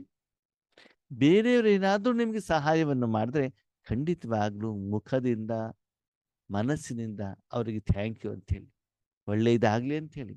ಇನ್ನು ಕೆಲವೊಂದ್ಸಲ ಶಾರೀರಿಕವಾಗಿ ನೀವು ದೊಡ್ಡವರಿರ್ತೀರಾ ಅಥವಾ ಈಶ್ವರ ಜ್ಞಾನ ಹೇಳುವಲ್ಲಿ, ಯೋಗ ಹೇಳುವಲ್ಲಿ ಅನುಭವಿಗಳಾಗ್ತೀರಾ. ಅವಾಗ ಅವ್ರು ಹೇಳ್ತಾರೆ, ಅಣ್ಣವ್ರೆ ಒಳ್ಳೇದಾಗ್ಲಿ ಅಂತ ಆಶೀರ್ವಾದ ಕೊಡಿ, ಒಳ್ಳೇದಾಗ್ಲಿ ಅಂತ ಸಂಕಲ್ಪವನ್ನ ಮಾಡಿ ಬಾಬನಿಗೆ ಹೇಳಿ ಅಂತ ಹೇಳ್ತೀರಾ. ಆವಾಗ ನೀವು ಅದನ್ನ ಮಾಡಿ ಕೈಲಿ ಕೊಟ್ಬಿಟ್ಕೊಂಡು ಒಳ್ಳೆಯದು ಅಂತ ಬಿಟ್ಟಲ್ಲ. ಸರಿ, ನಿಮಿತ್ತವಾಗಿ ವರದಾನ ಕೊಡ್ಲಿಕ್ಕೆ ನಿಮಿತ್ತವಾಗಿ ಶಕ್ತಿಯನ್ನ ಕೊಡಿ, ಗುಣಗಳನ್ನ ಕೊಡಿ, ಜ್ಞಾನವನ್ನ ಕೊಡಿ, ಸಮಸ್ಯೆಗಳಿಗೆ ಪರಿಹಾರ ಮಾಡಿ, ಅವರಿಗೆ ಒಳ್ಳೇದಾಗಬೇಕು ಹೇಳುವಂತ ಮನೋಭಾವ ನಿಮ್ಮಲ್ಲಿ ಇರಲಿ. ಇದನ್ನು ನೀವು ಸದಾ ಕಾಲ ಬೇರೆಯವರಿಗೆ ಒಳ್ಳೆಯದನ್ನು ಬಯಸ್ತಾ, ಒಳ್ಳೆಯದನ್ನು ಕೊಡ್ತಾ, ಒಳ್ಳೆಯದು ಅಂತಂದೇನು ಆತ್ಮೀಯರೇ, ಆತ್ಮಕ್ಕೆ ಬೇಕಾಗಿರೋದನ್ನು ಕೊಡ್ತಾ ಹೋಗ್ಬೇಕು. ಒಳ್ಳೆಯದನ್ನು ಶರೀರಕ್ಕೆ ಬೇಕಾಗಿರುವಂತ ಊಟ, ತಿಂಡಿ, ಬಟ್ಟೆ, ಬಂಗಾರ, ಬಿಲ್ಡಿಂಗ್ ಅಲ್ಲ. ಅವರಿಗೆ ನೀವು ಕೊಡ್ತಾ ಕೊಡ್ತಾ ಹೋದಾಗ, ಮತ್ತೆ ನೀವು ಮಾಡುವಂತ ಕರ್ಮದಿಂದ ಬೇರೆಯವರ ಆಶೀರ್ವಾದ ತಗೊಳ್ತಾ ಇದ್ದಾಗ, ಖಂಡಿತವಾಗ್ಲೂ ನಿಮ್ಮ ಜೀವನದಲ್ಲಿ ಪರಿಸ್ಥಿತಿಗಳು, ವಿಘ್ನಗಳು, ಸಮಸ್ಯೆಗಳು, ತೊಂದರೆಗಳು, ಅಡೆತಡೆಗಳು ಬರುವುದಿಲ್ಲ. ಮನಸ್ಸಿನಿಂದ ಖುಷಿಯಾಗಿರ್ತೀರಿ. ಅಸಫಲತೆ ಇಲ್ಲ, ಸಫಲತೆ ಸಿಗ್ತಾ ಇರ್ತದೆ. ಇನ್ನೂ ಯಾರ್ದೋ ಜೊತೆ ಮನಸ್ಸಿನಲ್ಲಿ ಕ್ಲೇಶ ಇದೆ, ದ್ವೇಷ ಇದೆ, ಹೊಟ್ಟೆ ಕಚ್ಚಿದೆ, ಹೀನಾಯ ಭಾವ ಇದೆ, ನಮ್ಮ ಮಾತು ಅವ್ರು ಕೇಳಲ್ಲ ಅಂತ ಬಿಟ್ಟು ಸಿಟ್ಟಿದೆ ಅಂತಂದ್ರೆ ನೀವು ಅವರಿಗೆ ಆಶೀರ್ವಾದ ಕೊಡ್ತಾ ಇಲ್ಲ, ನಿಂದನೆ ಮಾಡ್ತಾ ಇದ್ದೀರಿ, ಕಾಲಿಳಿತಾ ಇದ್ದೀರಿ, ಸಿಟ್ಟು ಮಾಡ್ತಾ ಇದ್ದೀರಿ ಅಂತ ಅರ್ಥ. ಬಾಬನ ಮಗು ಆಗ್ಬಿಟ್ಟು ಇಷ್ಟೆಲ್ಲ ಮಾಡೋದು ಸರಿನಾ? ಇಲ್ಲ ಬಾಬಾ, ನಾನೆಲ್ಲ ಒಳ್ಳೇದು ಮಾಡ್ಬೇಕು ಅಂದ್ರೆ ಅವ್ರು ಬಾಯಿ ಬಂದಾಗ ಬೈತಾರಲ್ಲ, ಏನ್ ಮಾಡೋದು? ತಡ್ಕೊಳ್ಲಿಕ್ಕೆ ಆಗೋದಿಲ್ಲ ಒಳಗಡೆಗೆ. ಎಷ್ಟೆಂತ ತಡ್ಕೊಳ್ಳೋ, ಒಂದ್ಸಲ ಢಮ್ ಅಂತ ಸ್ಫೋಟ ಆಗ್ಬಿಡ್ತದೆ. ಹೌದಾ ಮಗು? ನಿನಗೆ ಒಂದು ಆತ್ಮ ತಾನೇ ಬೈತದೆ. ನನಗೆ ಪ್ರತಿದಿನ ಎಷ್ಟು ಕೋಟಿಗಳ ಆತ್ಮಗಳು ಬಾಯಿಗೆ ಬಂದಾಗ ಬೈತಾ ಇರ್ತಾರೆ ಗೊತ್ತಾ? ಭಗವಂತನ ನಿಂದನೆ ಮಾಡ್ತಾರೋ ಮಾಡಲ್ವೋ? ಮಾಡ್ತಾ ಇರ್ತಾನೆ. ಬಾಬನ ಮಕ್ಕಳು ಬೈದಷ್ಟು ಬೇರೆ ಯಾರು ಬೈಯೋದಿಲ್ವೇನೋ ಮೋಸ್ಟ್ಲಿ. ಯಾಕೆ ಹೇಳಿ? ನಮ್ಗೆ ಬಾಬಾ ಶಾಪ ಕೊಡೋದಿಲ್ಲ ಅಂತ ಗ್ಯಾರಂಟಿ ಗೊತ್ತು. ಇವಾಗ ಫ್ರೆಂಡ್ ಆಗ್ಬಿಟ್ಟಿದ್ದಾನೆ ಭಗವಂತ ಅಲ್ವಾ? ಮೊದ್ಲಾದ್ರು ಸ್ವಲ್ಪ ಭಯ ಆಯ್ತು, ಏನಾದ್ರು ಒಂದು ಶಿಕ್ಷೆ ಕೊಟ್ಬಿಡ್ತಾರಪ್ಪ ಅವರು, ತೊಂದರೆ ಕೊಟ್ಬಿಡ್ತಾರೆ, ಹೆಂಗ್ ಮಾಡ್ಬಿಟ್ರೆ ಹೇಗೆ ಅಂತ. ಇವಾಗ ಯಾಕೆ ನೀನು ಮಾಡ್ಕೊಡ್ಲಿಲ್ಲ ಅಂತ ನಾವೇನ್ ಮಾಡ್ತೀವಿ? ಪ್ರೀತಿಯಿಂದ ಗಲಾಟೆ ಮಾಡೋದು ಬೇರೆ, ಸಿಟ್ಟಿನಿಂದ ಗಲಾಟೆ ಮಾಡೋದು ಬೇರೆ ಅಲ್ವಾ? ಹಾಗೆ ಇಲ್ಲಿ ಬಾಬಾ ಏನ್ ಹೇಳ್ತಾರೆ, ಅಷ್ಟು ನಿಂದನೆಯನ್ನ ಮಾಡಿದ್ರೂ ಕೂಡ, ಅದನ್ನೆಲ್ಲ ಕಿವಿಯಿಂದ ಕೇಳಿದ್ರು ಕೂಡ, ಬೆಳಗ್ಗೆ ಬಂದ ತಕ್ಷಣ ನನ್ನ ಮಧುರ ಮಕ್ಕಳೇ ಅಂತ ಶುರು ಮಾಡಿ ಲಾಸ್ಟ್ಗೆ ನಮಸ್ತೆ ಮಕ್ಕಳೇ ಅಂತ ಮುಗಿಸ್ತಾರೆ. ಇದು ಭಗವಂತನ ಪಾತ್ರ. ನೀವು ಕೂಡ ತಂದೆ ಸಮಾನ ಆಗ್ಬೇಕಲ್ವಾ? ಹಾ, ತೋರಿಗೆಗೋಸ್ಕರ ಮಾತ್ರ ಓಂ ಶಾಂತಿ ಅಣ್ಣವರೇ, ಓಂ ಶಾಂತಿ ಅಕ್ಕವರೇ ಅಂತ ಬಾಯಿಂದ ಅಲ್ಲ, ಹೃದಯಾಂತರಾಳದಿಂದ, ಮನಸ್ಸಿನಿಂದ, ಖುಷಿಯಿಂದ ಆ ರೀತಿ ನಿಮ್ಮ ಜೀವನದಲ್ಲಿದ್ದರೆ ಆತ್ಮೀಯರೇ, ಆ ಜೀವನದಲ್ಲಿ ನೀವು ನಿಶ್ಚಿಂತ ಚಕ್ರವರ್ತಿಗಳಾಗಿರ್ತೀರಿ. ಏನು ಚಿಂತೆ ಇರೋದಿಲ್ಲ ನಮಗೆ. ಇವತ್ತಿನ ದಿನ ಬಾಬ್ದಾದಾರವರು ತಮ್ಮ 4 ಕಡೆಯ ನಿಶ್ಚಿಂತ ಚಕ್ರವರ್ತಿ ಮಕ್ಕಳನ್ನು ನೋಡ್ತಾ ಇದ್ದಾರೆ. ಹೆಂಗೆ ನಿಶ್ಚಿಂತ ಚಕ್ರವರ್ತಿ ಅಣ್ಣವ್ರೆ? 2 ಕೋಟಿ ರೂಪಾಯಿ ಸಾಲ ಇದೆ, ಮಕ್ಳಿಗೆ ಮದುವೆ ಮಾಡೋದು ಇದೆ, ಇನ್ನು ಬೇಕಾದಷ್ಟು ಜವಾಬ್ದಾರಿ ಇದೆ, ಹಾಗಾಗಿ ನಿಶ್ಚಿಂತತೆ ಆಗ್ಬಿಡ್ತದೆ? ಬಾಬಾ ತುಂಬಾ ಬುದ್ಧಿವಂತರು. ಇಂಥ ಪ್ರಶ್ನೆ ಬರ್ತದಂತ ಬಾಬನಿಗೆ ಮೊದಲೇ ಗೊತ್ತು. ನನ್ನ ಮಕ್ಕಳ ಮನಸ್ಸಲ್ಲಿ ಏನು ಬರ್ತದೆ ಬಾಬನಿಗೆ ಗೊತ್ತಿಲ್ವಾ? ಬಾಬಾ ಹೇಳ್ತಾರೆ, ನಾನು ನಿಶ್ಚಿಂತವಾಗಿ ಹೇಳಿದ್ದು ಯಾವುದಲ್ಲಿ? ಆತ್ಮಿಕತೆಯಲ್ಲಿ, ಆತ್ಮಿಕ ಸಂಪಾದನೆಯಲ್ಲಿ, ಆತ್ಮಿಕ ಶಕ್ತಿಗಳಲ್ಲಿ, ಆತ್ಮಿಕ ಆಶೀರ್ವಾದದಲ್ಲಿ, ಆತ್ಮಿಕ ಸಾಧನೆಯಲ್ಲಿ. ನನಗೆ ಹತ್ರ ಬೇಕಾದಷ್ಟು ಶಾಂತಿ, ಸುಖ, ಸಂತೋಷ, ಆನಂದ, ನೆಮ್ಮದಿ ಇದೆಯಪ್ಪ. ಯಾಕೆ? ತಂದೆಯ ಮಡಿಲಲ್ಲಿದೆ ಅಂದ್ರೆ ಎಲ್ಲಾನು ಕೂಡ ಸಿಕ್ಬಿಡ್ತದಲ್ಲ. ಸ್ಥೂಲವಾಗಿರೋದು ಕೆಲವೊಂದು ಸಿಕ್ಕಿದ್ದು ಸಿಗದೇ ಇರ್ಬೋದು. ಶರೀರದ ಆರೋಗ್ಯ ಚೆನ್ನಾಗಿರ್ಬೋದು, ಚೆನ್ನಾಗಿಲ್ಲದೇ ಇರ್ಬೋದು. ಹಣ ಇರ್ಬೋದು, ಇಲ್ಲದೇ ಇರ್ಬೋದು. ಯಾರೋ ಹೊಗಳ್ಬೋದು, ತೆಗಳ್ಬೋದು. ಏನೇ ಆಗಲಿ. ಆದರೆ ಆತ್ಮಿಕವಾಗಿ ನನಗೇನು ಬೇಕು ಅದನ್ನು ಬಾಬಾ ನನಗೆ ಕೊಡ್ತಾ ಇದ್ದಾರೆ ಪ್ರತಿನಿತ್ಯ. ನನ್ನ ಮನಸ್ಸು ಖುಷಿಯಾಗಿದೆ. ಹೊಟ್ಟೆ ಬೇಕಾದ್ರೆ ನೋವಿರಲಿ, ಹೊಟ್ಟೆಯಲ್ಲಿ ಆಹಾರ ಇಲ್ಲದೆ ಇರಲಿ, ಮೈಮೇಲೆ ಹಾಕೊಳ್ಳಿಕ್ಕೆ ಬಟ್ಟೆ ಇಲ್ಲದೆ ಇರಲಿ, ಆದರೆ ನನ್ನ ಮನಸ್ಸು ಮಾತ್ರ ಆತ್ಮಕ್ಕೇನು ಬೇಕು ಅದು ಬಾಬಾದಿಂದ ಸಿಗ್ತಾ ಇದೆ. ಇದರಲ್ಲಿ ನಾವೇನಾಗಿರಬೇಕು? ನಿಶ್ಚಿಂತತೆ. ಯಾಕಂದ್ರೆ ಆತ್ಮೀಯರೇ, ಕೊರೋನಾ ಬಂತು ಅಂದ್ರೆ ನಿಮ್ಗೆ ಹಾಲು ಸಿಗೋದು ನಿಂತು ಬಿಡ್ಬೋದು ಅಲ್ವಾ? ಮಾತ್ರೆ ಸಿಗೋದು ನಿಂತು ಬಿಡಬಹುದು, ಹಾಸ್ಪಿಟಲ್ ಕ್ಲೋಸ್ ಆಗಿಬಿಡಬಹುದು. ಆದರೆ ನಿರಾಕಾರವಾಗಿ ಭಗವಂತನಿಂದ ತೆಗೆದುಕೊಳ್ಳುವಂಥ ಆಸ್ತಿ ಇದೆಯಲ್ಲ, ಯಾವಾಗ ಬೇಕಾದರೂ ಆ ಅಂಗಡಿ 24 ಗಂಟೆನೂ ಕೂಡ ಏನಿರುತ್ತೆ, ಓಪನ್ ಇರ್ತದೆ. ಎಷ್ಟು ಬೇಕಾದರೂ ನೀವು ಅದನ್ನೇನು ಮಾಡ್ಬೋದು, ತಗೊಂಡು ಬರ್ಬೋದು. ನಿಮ್ಮ ಮನೆಯಲ್ಲಿ ಅದನ್ನು ಸ್ಟಾಕ್ ಇಟ್ಕೊಳ್ಬೋದು. ಅದು ಎಂದೂ ಕೂಡ ಏನಾಗೋದಿಲ್ಲ, ಹಾಳಾಗೋದಿಲ್ಲ. ಹೀಗೆ ಆತ್ಮಿಕವಾದ ನಶೆಯಲ್ಲಿ ಇದ್ದು ಬಿಟ್ಟು ಬೇಫಿಕರ್ ಬಾದಶಾ ಆಗಿದ್ದೀರಾ, ನಿಶ್ಚಿಂತ ಚಕ್ರವರ್ತಿಗಳಾಗಿದ್ದೀರಾ. ಸ್ಥೂಲವಾಗಿ ನಿಮ್ಮ ಹತ್ರ ಹಣ, ಅಂತಸ್ತು, ಅಧಿಕಾರ, ವಸ್ತುಗಳು ಎಷ್ಟು ಸೇರ್ತಾ ಹೋಗ್ತೀವೋ ಅಷ್ಟು ಚಿಂತೆ ಜಾಸ್ತಿ ಆಗ್ತದೆ ಅಲ್ವಾ? ಮೈಮೇಲೆ ಬಂಗಾರ ಹಾಕ್ಕೊಂಡಷ್ಟು ಚಿಂತೆ ಜಾಸ್ತಿ, ಮೊಬೈಲ್ ತೊಗೊಂಡೋದಷ್ಟು ಚಿಂತೆ ಜಾಸ್ತಿ. ಆ ಮೊಬೈಲು ಕೂಡ 30,000 ರೂಪಾಯಿದಾಗಿದ್ರೆ 1 ಸೆಕೆಂಡ್ ಏನಾದರೂ ಇಟ್ಟಿದ್ದು ಮರ್ತ, ಅಯ್ಯೋ ಒಂದು ಮೊಬೈಲ್ ಇರುತ್ತೆ, ಮೊಬೈಲ್ ಇರುತ್ತೆ, ಮೊಬೈಲ್ ಇರುತ್ತೆ, ಎಷ್ಟು ದೊಡ್ಡ ಚಿಂತೆ ಆಗಿಬಿಡ್ತದೆ. 30,000 ರೂಪಾಯಿದು ಅಲ್ವಾ? ಅದೇ ಒಂದು 2,000 ರೂಪಾಯಿದಾಗಿದ್ರೆ ಅಷ್ಟೇನೂ ಆಗೋದಿಲ್ಲ. 2,000 ರೂಪಾಯಿದೆಲ್ಲ ಇರಲಿ ಅಂತ. 30,000 ರೂಪಾಯಿ ಅಂತಂದರೆ 1 ವರ್ಷ 2 ವರ್ಷದವರೆಗೂ ಅಯ್ಯೋ ಹೋಯ್ತಲ್ಲ, ಇಲ್ಲೋ ಹೋಯ್ತಲ್ಲ ಅಂತ ಅಲ್ವಾ? ಅಂದರೆ ಆ ಸಾಧನಗಳು ಎಷ್ಟು ಮೌಲ್ಯ ಇರ್ತದೋ ಅಷ್ಟು ಚಿಂತೆ ಜಾಸ್ತಿ ಆಗ್ತದೆ. ಕಿವಿ ಓಲೆ ಬಂಗಾರದಿತ್ತು, ಕಳೆದೋಗ್ಬಿಡ್ತು, ಎಷ್ಟು ಟೆನ್ಷನ್ನು. ಅದೇ 100 ರೂಪಾಯಿದು ಡೂಪ್ಲಿಕೇಟ್ ಕಳೆದೋಗ್ಬಿಟ್ರೆ ಹೋಗ್ಲಿ ಬಿಡ್ರಿ, ಇನ್ನೊಂದು ತಗೊಂಡಾಯ್ತು, 100 ರೂಪಾಯಿ ತಾನೇ ಹೋಗಿದ್ದು ಅಲ್ವಾ? ಅದಕ್ಕಾಗಿ ಭಗವಂತ ಏನು ಹೇಳ್ತಾರೆ ಅಂತಂದ್ರೆ, ಮಕ್ಕಳೇ, ಆತ್ಮಿಕ ನಶೆಯಲ್ಲಿ ಇರುವಂತಹ ನಿಶ್ಚಿಂತ ಚಕ್ರವರ್ತಿಗಳಾಗಿದ್ದೀರಾ. ಮೌಂಟ್ ಅಬುನಲ್ಲಿ 4 ದಿನ ಇದ್ದಾಗ ಮಾತ್ರ ನಿಶ್ಚಿಂತ ಚಕ್ರವರ್ತಿಗಳು. ಬಟ್ಟಿಲಿದ್ದಾಗ ಮಾತ್ರ ಅಣ್ಣವ್ರೆ ಎಷ್ಟು ಚೆನ್ನಾಗಿತ್ತು ಅಂದ್ರೆ ಬಟ್ಟಿ, ಮನೆ ಹೋಗ್ಲಿಕ್ಕೆ ಮನ್ಸೇ ಬರೋದಿಲ್ಲ ಅಲ್ವಾ? ಹೇಳ್ತಾರೆ, ಕೇವಲ ಆ ಸಮಯದಲ್ಲಿ ಮಾತ್ರ ಅಲ್ಲ, ಬೆಳಿಗ್ಗೆ, ಮಧ್ಯಾಹ್ನ, ಸಾಯಂಕಾಲ, ನಿದ್ರೆ ಮಾಡಿದಾಗ, ಕೆಲಸ ಮಾಡ್ತಿರ್ಬೇಕಾದ್ರೆ, ಪ್ರತಿಯೊಂದು ಕರ್ಮವನ್ನು ಮಾಡ್ತಾ ಇರ್ಬೇಕಾದ್ರೂ ಕೂಡ ಹೆಂಗಿರ್ಬೇಕಂತೆ? ನಿಶ್ಚಿಂತವಾಗಿ, ಯಾವುದೇ ಚಿಂತೆ ಮನಸ್ಸಿನಲ್ಲಿ ಸುಳಿಯಕೂಡದು. ಇಂಥ ಸರ್ವಶ್ರೇಷ್ಠವಾದಂಥ ತಂದೆ ಸರ್ವ ಸಂಬಂಧದಲ್ಲಿ ಪ್ರತಿಯೊಂದು ಕರ್ಮದಲ್ಲಿ ನಿಮ್ಗೆ ಸಹಯೋಗ ಇರಬೇಕಾದ್ರೆ, ಇನ್ನು ನಿಮ್ಗೆ ಚಿಂತೆ ಅಂತಂದ್ರೆ ಬೇರೆ ಯಾವ ಯುಗದಲ್ಲಿ ನೀವು ಚಿಂತೆ ಇಲ್ಲದೆ ಇರ್ತೀರಾ ಹೇಳಿ ನೋಡೋಣ?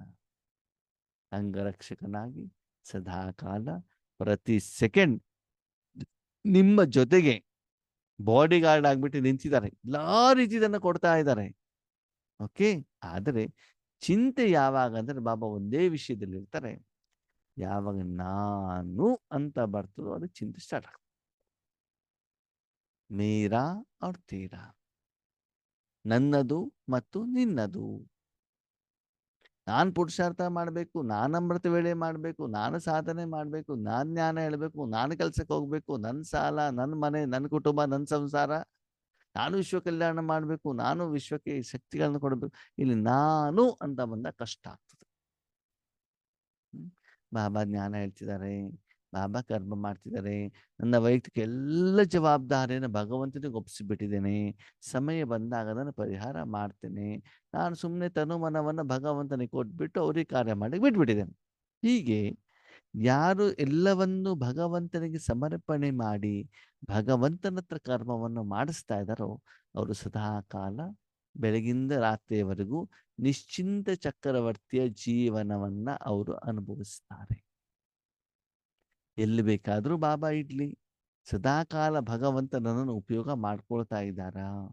ದಿನದಿಂದ ದಿನಕ್ಕೆ ಆತ್ಮಿಕ ನಶೆ ಜಾಸ್ತಿ ಆಗ್ತಾ ಇದೆಯಾ? ಶಾಂತಿ, ಸುಖ, ಸಂತೋಷ, ಆನಂದ, ನೆಮ್ಮದಿ. ಆತ್ಮೇರೆ ಮಜಾ ಏನು ಗೊತ್ತಾ? ನನ್ನ ಈಶ್ವರಿಯ ಅನುಭವ. ನೀವೆಷ್ಟು ಈ ಆಧ್ಯಾತ್ಮಿಕ ಶಕ್ತಿಯನ್ನು ಸೇರಿಸ್ತಾ ಹೋಗ್ತಿರೋ ಅಷ್ಟು ಪ್ರಪಂಚದಲ್ಲಿ ಜನ ನಿಮ್ಮಿಂದ ದೂರ ಆಗ್ತಾ ಇರ್ತಾರೆ, ನೀವು ಒಬ್ಬಂಟಿ ಆಗ್ತಾ ಬರ್ತೀರಿ. ಲೌಕಿಕ ಸಂಬಂಧಿಗಳು, ಅಲೌಕಿಕ ಸಂಬಂಧಿಗಳು ಎಲ್ಲರೂ ಕೂಡ ಏನಾಗ್ತಾರೆ? ದೂರವಾಗ್ತಾರೆ. ದೂರವಾಗ್ತಾರೆ ಅಂತಂದ್ರೆ ಅವ್ರು ನಮ್ಮ ಹತ್ರ ಬಿಟ್ಬಿಡ್ತಾರ ಅಲ್ಲ, ಫೋನ್ ಬರೋದು ಕಡಿಮೆ ಆಗ್ತದೆ. ಊರು ಸುದ್ದಿ ಮಾತಾಡೋದು ಕಡಿಮೆ ಆಗ್ತದೆ. ಈಶ್ವರ ಜ್ಞಾನದ ಬಗ್ಗೆ ಮಾತ್ರ ಚರ್ಚೆ ಆಗ್ತದೆ. ಅದನ್ನು ಕೂಡ ಮುಂದೆ ಮುಂದೆ ಕಡಿಮೆ ಆಗ್ಬಿಟ್ಟು ಏನಾಗ್ತದೆ, ಆನ್ಲೈನಲ್ಲಿ ಪೇಮೆಂಟ್ ಆಗ್ಬಿಡುತ್ತೆ. ಮೊದಲೆಲ್ಲ ಸಾಲ ತಗೊಂಡು ಹೋಗ್ಬೇಕು ಅಂದ್ರೆ ನೀವು ಕೈಲಿ ದುಡ್ಡು ಕೊಡ್ಬೇಕಿತ್ತು ತಾನೆ, ಅವ್ರ ಎದುರುಗಡೆ ಬರ್ಬೇಕಿತ್ತಲ್ವ ನೋಟಿಸ್ ತಗೊಂಡು. ಇವತ್ತು ಗೂಗಲ್ ಪೇ ಮಾಡಿದ್ರೆ ಅವ್ರು ನಿಮ್ಮ ಹತ್ರ ಬರೋದೇ ಇಲ್ಲ. ಅವ್ರು ಮೆಸೇಜ್ ಕಳಿಸಿಬಿಡ್ತಾರೆ ಥ್ಯಾಂಕ್ ಯು ಅಂತ ಹೇಳ್ಬಿಟ್ಟು, ಅಲ್ವಾ? ನೀವು ಅವ್ರ ಹತ್ರ ಮಾತಾಡೋದು ಬೇಡ, ಅವ್ರು ನಿಮ್ಮ ಹತ್ರ ಮಾತಾಡೋದು ಬೇಡ. ಹೀಗೆ ಯೋಗದ ಶಕ್ತಿಯಿಂದ ಆ ಆತ್ಮಗಳಿಗೆ ಪೇಮೆಂಟ್ ಆದಾಗ ಅವು ನಿಮ್ಮ ಸಂಬಂಧ ಸಂಪರ್ಕದಲ್ಲೂ ಬರೋದಿಲ್ಲ, ಎದುರುಗಡೆನೂ ಬರೋದಿಲ್ಲ, ಫೋನಲ್ಲೂ ಬರೋದಿಲ್ಲ, ವಾಟ್ಸಪ್ಪಲ್ಲೂ ಬರೋದಿಲ್ಲ, ಎಲ್ಲ ಕಡಿಮೆ ಆಗ್ಬಿಡ್ತದೆ ಆತ್ಮೀಯರೇ. ಕೇವಲ ಬಾಬಾ ಮಾತ್ರ ಇರ್ತಾರೆ. ಅಣ್ಣವ್ರೆ ಹಾಗಂದ್ರೆ ಸಿಂಪಲ್. ನೀವು ಬೆಂಗಳೂರಿನಲ್ಲಿದ್ದೀರಿ, ಹಗಲು ರಾತ್ರಿ ಕೆಲ್ಸಕ್ಕೆ ಹೋಗಿದ್ದೀರಾ, ಓಕೆನಾ? ನಿಮ್ಮಲ್ಲಿ ನೆಂಟರು ಬರ್ತಾರೆ, ನಿಮ್ಮ ಬ್ಯೂಸಿ ಶೆಡ್ಯೂಲ್ ಗೊತ್ತಾಗ್ಬಿಡ್ತದೆ. ಅಯ್ಯೋ ಇವ್ರಿಗೆ ಯಾಕೆ ಕಷ್ಟ ಕೊಡೋದಪ್ಪ ಅಂತ ಅವ್ರು ಬರೋದೇ ಇಲ್ಲ. ಅದೇ ಬಂದಾಗ ಅವ್ರಿಗೆ ಊಟ ತಿಂಡಿ ತಿನ್ನಿಸೋದೇನು, ಕಬ್ಬನ್ ಪಾರ್ಕ್ ತೋರಿಸೋದೇನು, ಲಾಲ್ಬಾಗಿಗೆ ಕರ್ಕೊಂಡು ಹೋಗೋದೇನು, ಹೋಟೆಲ್ ತಿನ್ನಿಸೋದೇನು, ಉಡುಗೊರೆ ಕೊಡೋದೇನು, ಅದನ್ನೆಲ್ಲ ಮಾಡ್ತಾ ಹೋಗಿ ಮತ್ತೆ ಬರ್ತಾ ಇರ್ತಾರೆ, ಅಲ್ವಾ? ನಿಮ್ಮ ಕೆಲಸದಲ್ಲಿ ನೀವು ಬ್ಯೂಸಿ ಇದ್ರೆ ಅವಾಗ ಏನಾಗತ್ತೆ, ಅವರು ಬರೋದಿಲ್ಲ. ಇನ್ನು ಕೆಲವೊಂದ್ಸಲ ನೆಂಟ್ರಿಷ್ಟರು ಬಂದ್ಬಿಟ್ಟು ಕರಿತಾ ಇರ್ತಾರೆ, ಅವ್ರ ಮನೆ ಪ್ರೋಗ್ರಾಮಿಗೆ ಹೋಗ್ತಾ ಇದ್ರೆ ಒಳ್ಳೆ ಊಟ ಸಿಗ್ತದಲ್ಲ ಅಂತ ಅವ್ರು ಪುನಃ ಪುನಃ ನಿಮ್ಮನ್ನು ಕರಿತಾ ಇರ್ತಾರೆ. ಹೋಗೋದನ್ನು ನಿಲ್ಲಿಸ್ಬಿಟ್ರೆ ಅವ್ರು ನಿಮ್ಮನ್ನು ಕರೆಯೋದನ್ನು ನಿಲ್ಲಿಸ್ತಾರೆ, ನಿಮ್ಮ ಮನೆಗೆ ಬರೋದನ್ನು ನಿಲ್ಲಿಸ್ತಾರೆ. ಹೀಗೆ ನಮಗೆ ಅವರ ಜೊತೆಗೆ ಇಂದ್ರಿಯ ಸುಖದ ಕಡೆಗೆ ಆಸಕ್ತಿ ಇಲ್ಲ ಅಂತಂದ್ರೆ ನಿಧಾನಕ್ಕೆ ಅವ್ರ ಜೊತೆಗೆ ಸಂಬಂಧ ಏನಾಗ್ತಾ ಹೋಗ್ತದೆ, ಕಡಿಮೆ ಆಗ್ತಾ ಹೋಗ್ತದೆ. ಸಿಂಪಲ್ ಆತ್ಮೀಯರೇ. ಮದುವೆ ಆಗಿರುವಂತ ಒಂದು ಮಹಿಳೆ ನಾನು ಇನ್ನು ಮೇಲೆ ಪತಿ ಜೊತೆಗಿರಬೇಕು ಹೇಳುವಂತ ನಿರ್ಧಾರವನ್ನು ಮಾಡಿದಾಗ, ಪತಿ ಮನೆಗೆ ಬಂದಾಗ ಅಮ್ಮನ ಜೊತೆಗೆ, ತಮ್ಮನ ಜೊತೆಗೆ, ಫ್ರೆಂಡ್ಸ್ಗಳ ಜೊತೆಗೆ, ಚಿಕ್ಕಪ್ಪ ದೊಡ್ಡಪ್ಪ ಅಜ್ಜ ಅಜ್ಜಿ ಅವರೆಲ್ಲರ ಜೊತೆಗೆ ಮಾತುಕತೆ ಕಡಿಮೆ ಮಾಡ್ಬೇಕು. ಹೌದಾ ಅಲ್ವೋ? ಯಾಕಂದ್ರೆ ನನ್ನ ಜೀವನ ಯಾರ ಜೊತೆಗೆ ಇವಾಗ, ಪತಿ ಜೊತೆಗೆ. ಅವರ ಮನೆ, ಅವರ ಕುಟುಂಬ, ಅವ್ರ ಸಂಸಾರ ಜೊತೆಗೆ ಇದ್ದಾಗ ಅವಾಗ ಏನಾಗತ್ತೆ, ಹಳೆಯ ಸಂಬಂಧ, ಹಳೆಯ ಕರ್ಮ ಕಡಿಮೆ ಆಗ್ತಾ ಹೋಗುತ್ತೆ. ಹಾಗೆ ಇಲ್ಲಿಯೂ ಕೂಡ ಭಗವಂತ ಹೇಳ್ತಾರೆ, ಈಶ್ವರಿಯ ಕಾರ್ಯದಲ್ಲಿ ನಿಮ್ಮನ್ನು ನೀವು ಬ್ಯೂಸಿ ಮಾಡ್ಕೊಳ್ತಾ ಹೋದಾಗ ಲೌಕಿಕ ಕಾರ್ಯಗಳು ಕಡಿಮೆ ಆಗ್ತಾ ಹೋಗ್ತವೆ. ಇನ್ನು ಕೆಲವೊಂದ್ಸಲ ಅಲೌಕಿಕ ಪರಿವಾರದಲ್ಲೂ ಕೂಡ ಆ ಸೆಂಟರ್ನಲ್ಲಿ ಹೇಗಂತೆ, ಈ ಸೆಂಟರ್ನಲ್ಲಿ ಹೇಗಂತೆ, ಅವ್ರೇನು ಮಾಡ್ತಿದ್ದಾರೆ, ಇವ್ರೇನು ಮಾಡ್ತಿದ್ದಾರೆ, ಇದೆಲ್ಲ ಏನು ಮಾಡ್ತೀವಿ, ಬ್ಯುಸಿ ಆಗಿಬಿಡ್ತೀವಿ. ಅದರಲ್ಲೂ ಕೂಡ ನಿಮಗೆ ಆಸಕ್ತಿ ಹೇಳುವಂಥದ್ದು ಇರಕೂಡದು. ಹಾಗೆ ಎಲ್ಲವನ್ನ ಭಗವಂತನಿಗೆ ಒಪ್ಪಿಸಿಬಿಡ್ಬೇಕು. ಅದಕ್ಕೆ ಬಾಬಾ ಹೇಳ್ತಾರೆ, ಮಕ್ಕಳೇ ನಿಶ್ಚಿಂತ ಚಕ್ರವರ್ತಿಗಳಾಗಿದ್ದೀರಾ, ಆಗ್ತಾ ಇದ್ದೀರಾ, ಆಗ್ಬೇಕಾಗಿದ್ಯಾ ಅಂತ ಚೆಕ್ ಮಾಡ್ಕೊಳ್ಳಿ. ಹಾಗಿದ್ರೆ ನಿಶ್ಚಿಂತ ಚಕ್ರವರ್ತಿ ಯಾವುದರ ಮೇಲೆ? ಬಾಬಾ ಹೇಳ್ತಾರೆ, ನಿಮ್ಮ ಕರ್ಮೇಂದ್ರಿಯಗಳ ಮೇಲೆ. ಚಕ್ರವರ್ತಿ ಅಂದ್ರೆ ರಾಜತಾನೆ, ರಾಜ್ಯಭಾರ ಮಾಡ್ಬೇಕು ತಾನೆ. ಯಾರ ಮೇಲೆ? ಬೇರೆ ಆತ್ಮಗಳ ಮೇಲೆ ಅಲ್ಲ, ನಿಮ್ಮ ಕರ್ಮೇಂದ್ರಿಯಗಳ ಮೇಲೆ. ಮನ ಬುದ್ಧಿ ಸಂಸ್ಕಾರ ಮತ್ತು ಶರೀರ ನಿಮ್ಮ ಮಾತನ್ನ ಕೇಳತ್ತಾ, ಇಷ್ಟನ್ನು ನೋಡ್ಕೊಳ್ಳಿ. ಸ್ವರಾಜ್ಯ, ವಿಶ್ವದಲ್ಲಿ ರಾಜ್ಯ ಮಾಡೋದು ಆಮೇಲೆ, ಪರಿವಾರದವರ ಮೇಲೆ ರಾಜ್ಯ ಮಾಡೋದು ಆಮೇಲೆ, ಪತಿ ಪತ್ನಿಯ ಮೇಲೆ ರಾಜ್ಯಭಾರ ಮಾಡೋದು ಆಮೇಲೆ. ಮೊದಲು ನಿಮ್ಮ ಕರ್ಮೇಂದ್ರಿಯಗಳ ಮೇಲೆ ನೀವು ರಾಜ್ಯಭಾರವನ್ನು ಮಾಡಿ, ಆ ಕರ್ಮೇಂದ್ರಿಯಗಳು ನಿಮ್ಮ ಮಾತನ್ನ ಕೇಳ್ತಾವ. ಯಾವಾಗ ಕೇಳತ್ತೆ ಆತ್ಮೀಯರೇ? ಆ ಕರ್ಮೇಂದ್ರಿಯಗಳಿಗೆ ಏನು ಬೇಕು ಅದನ್ನು ನೀವು ಕೊಟ್ಟಾಗ ಅದು ನಿಮ್ಮ ಮಾತನ್ನ ಕೇಳತ್ತಲ್ವಾ?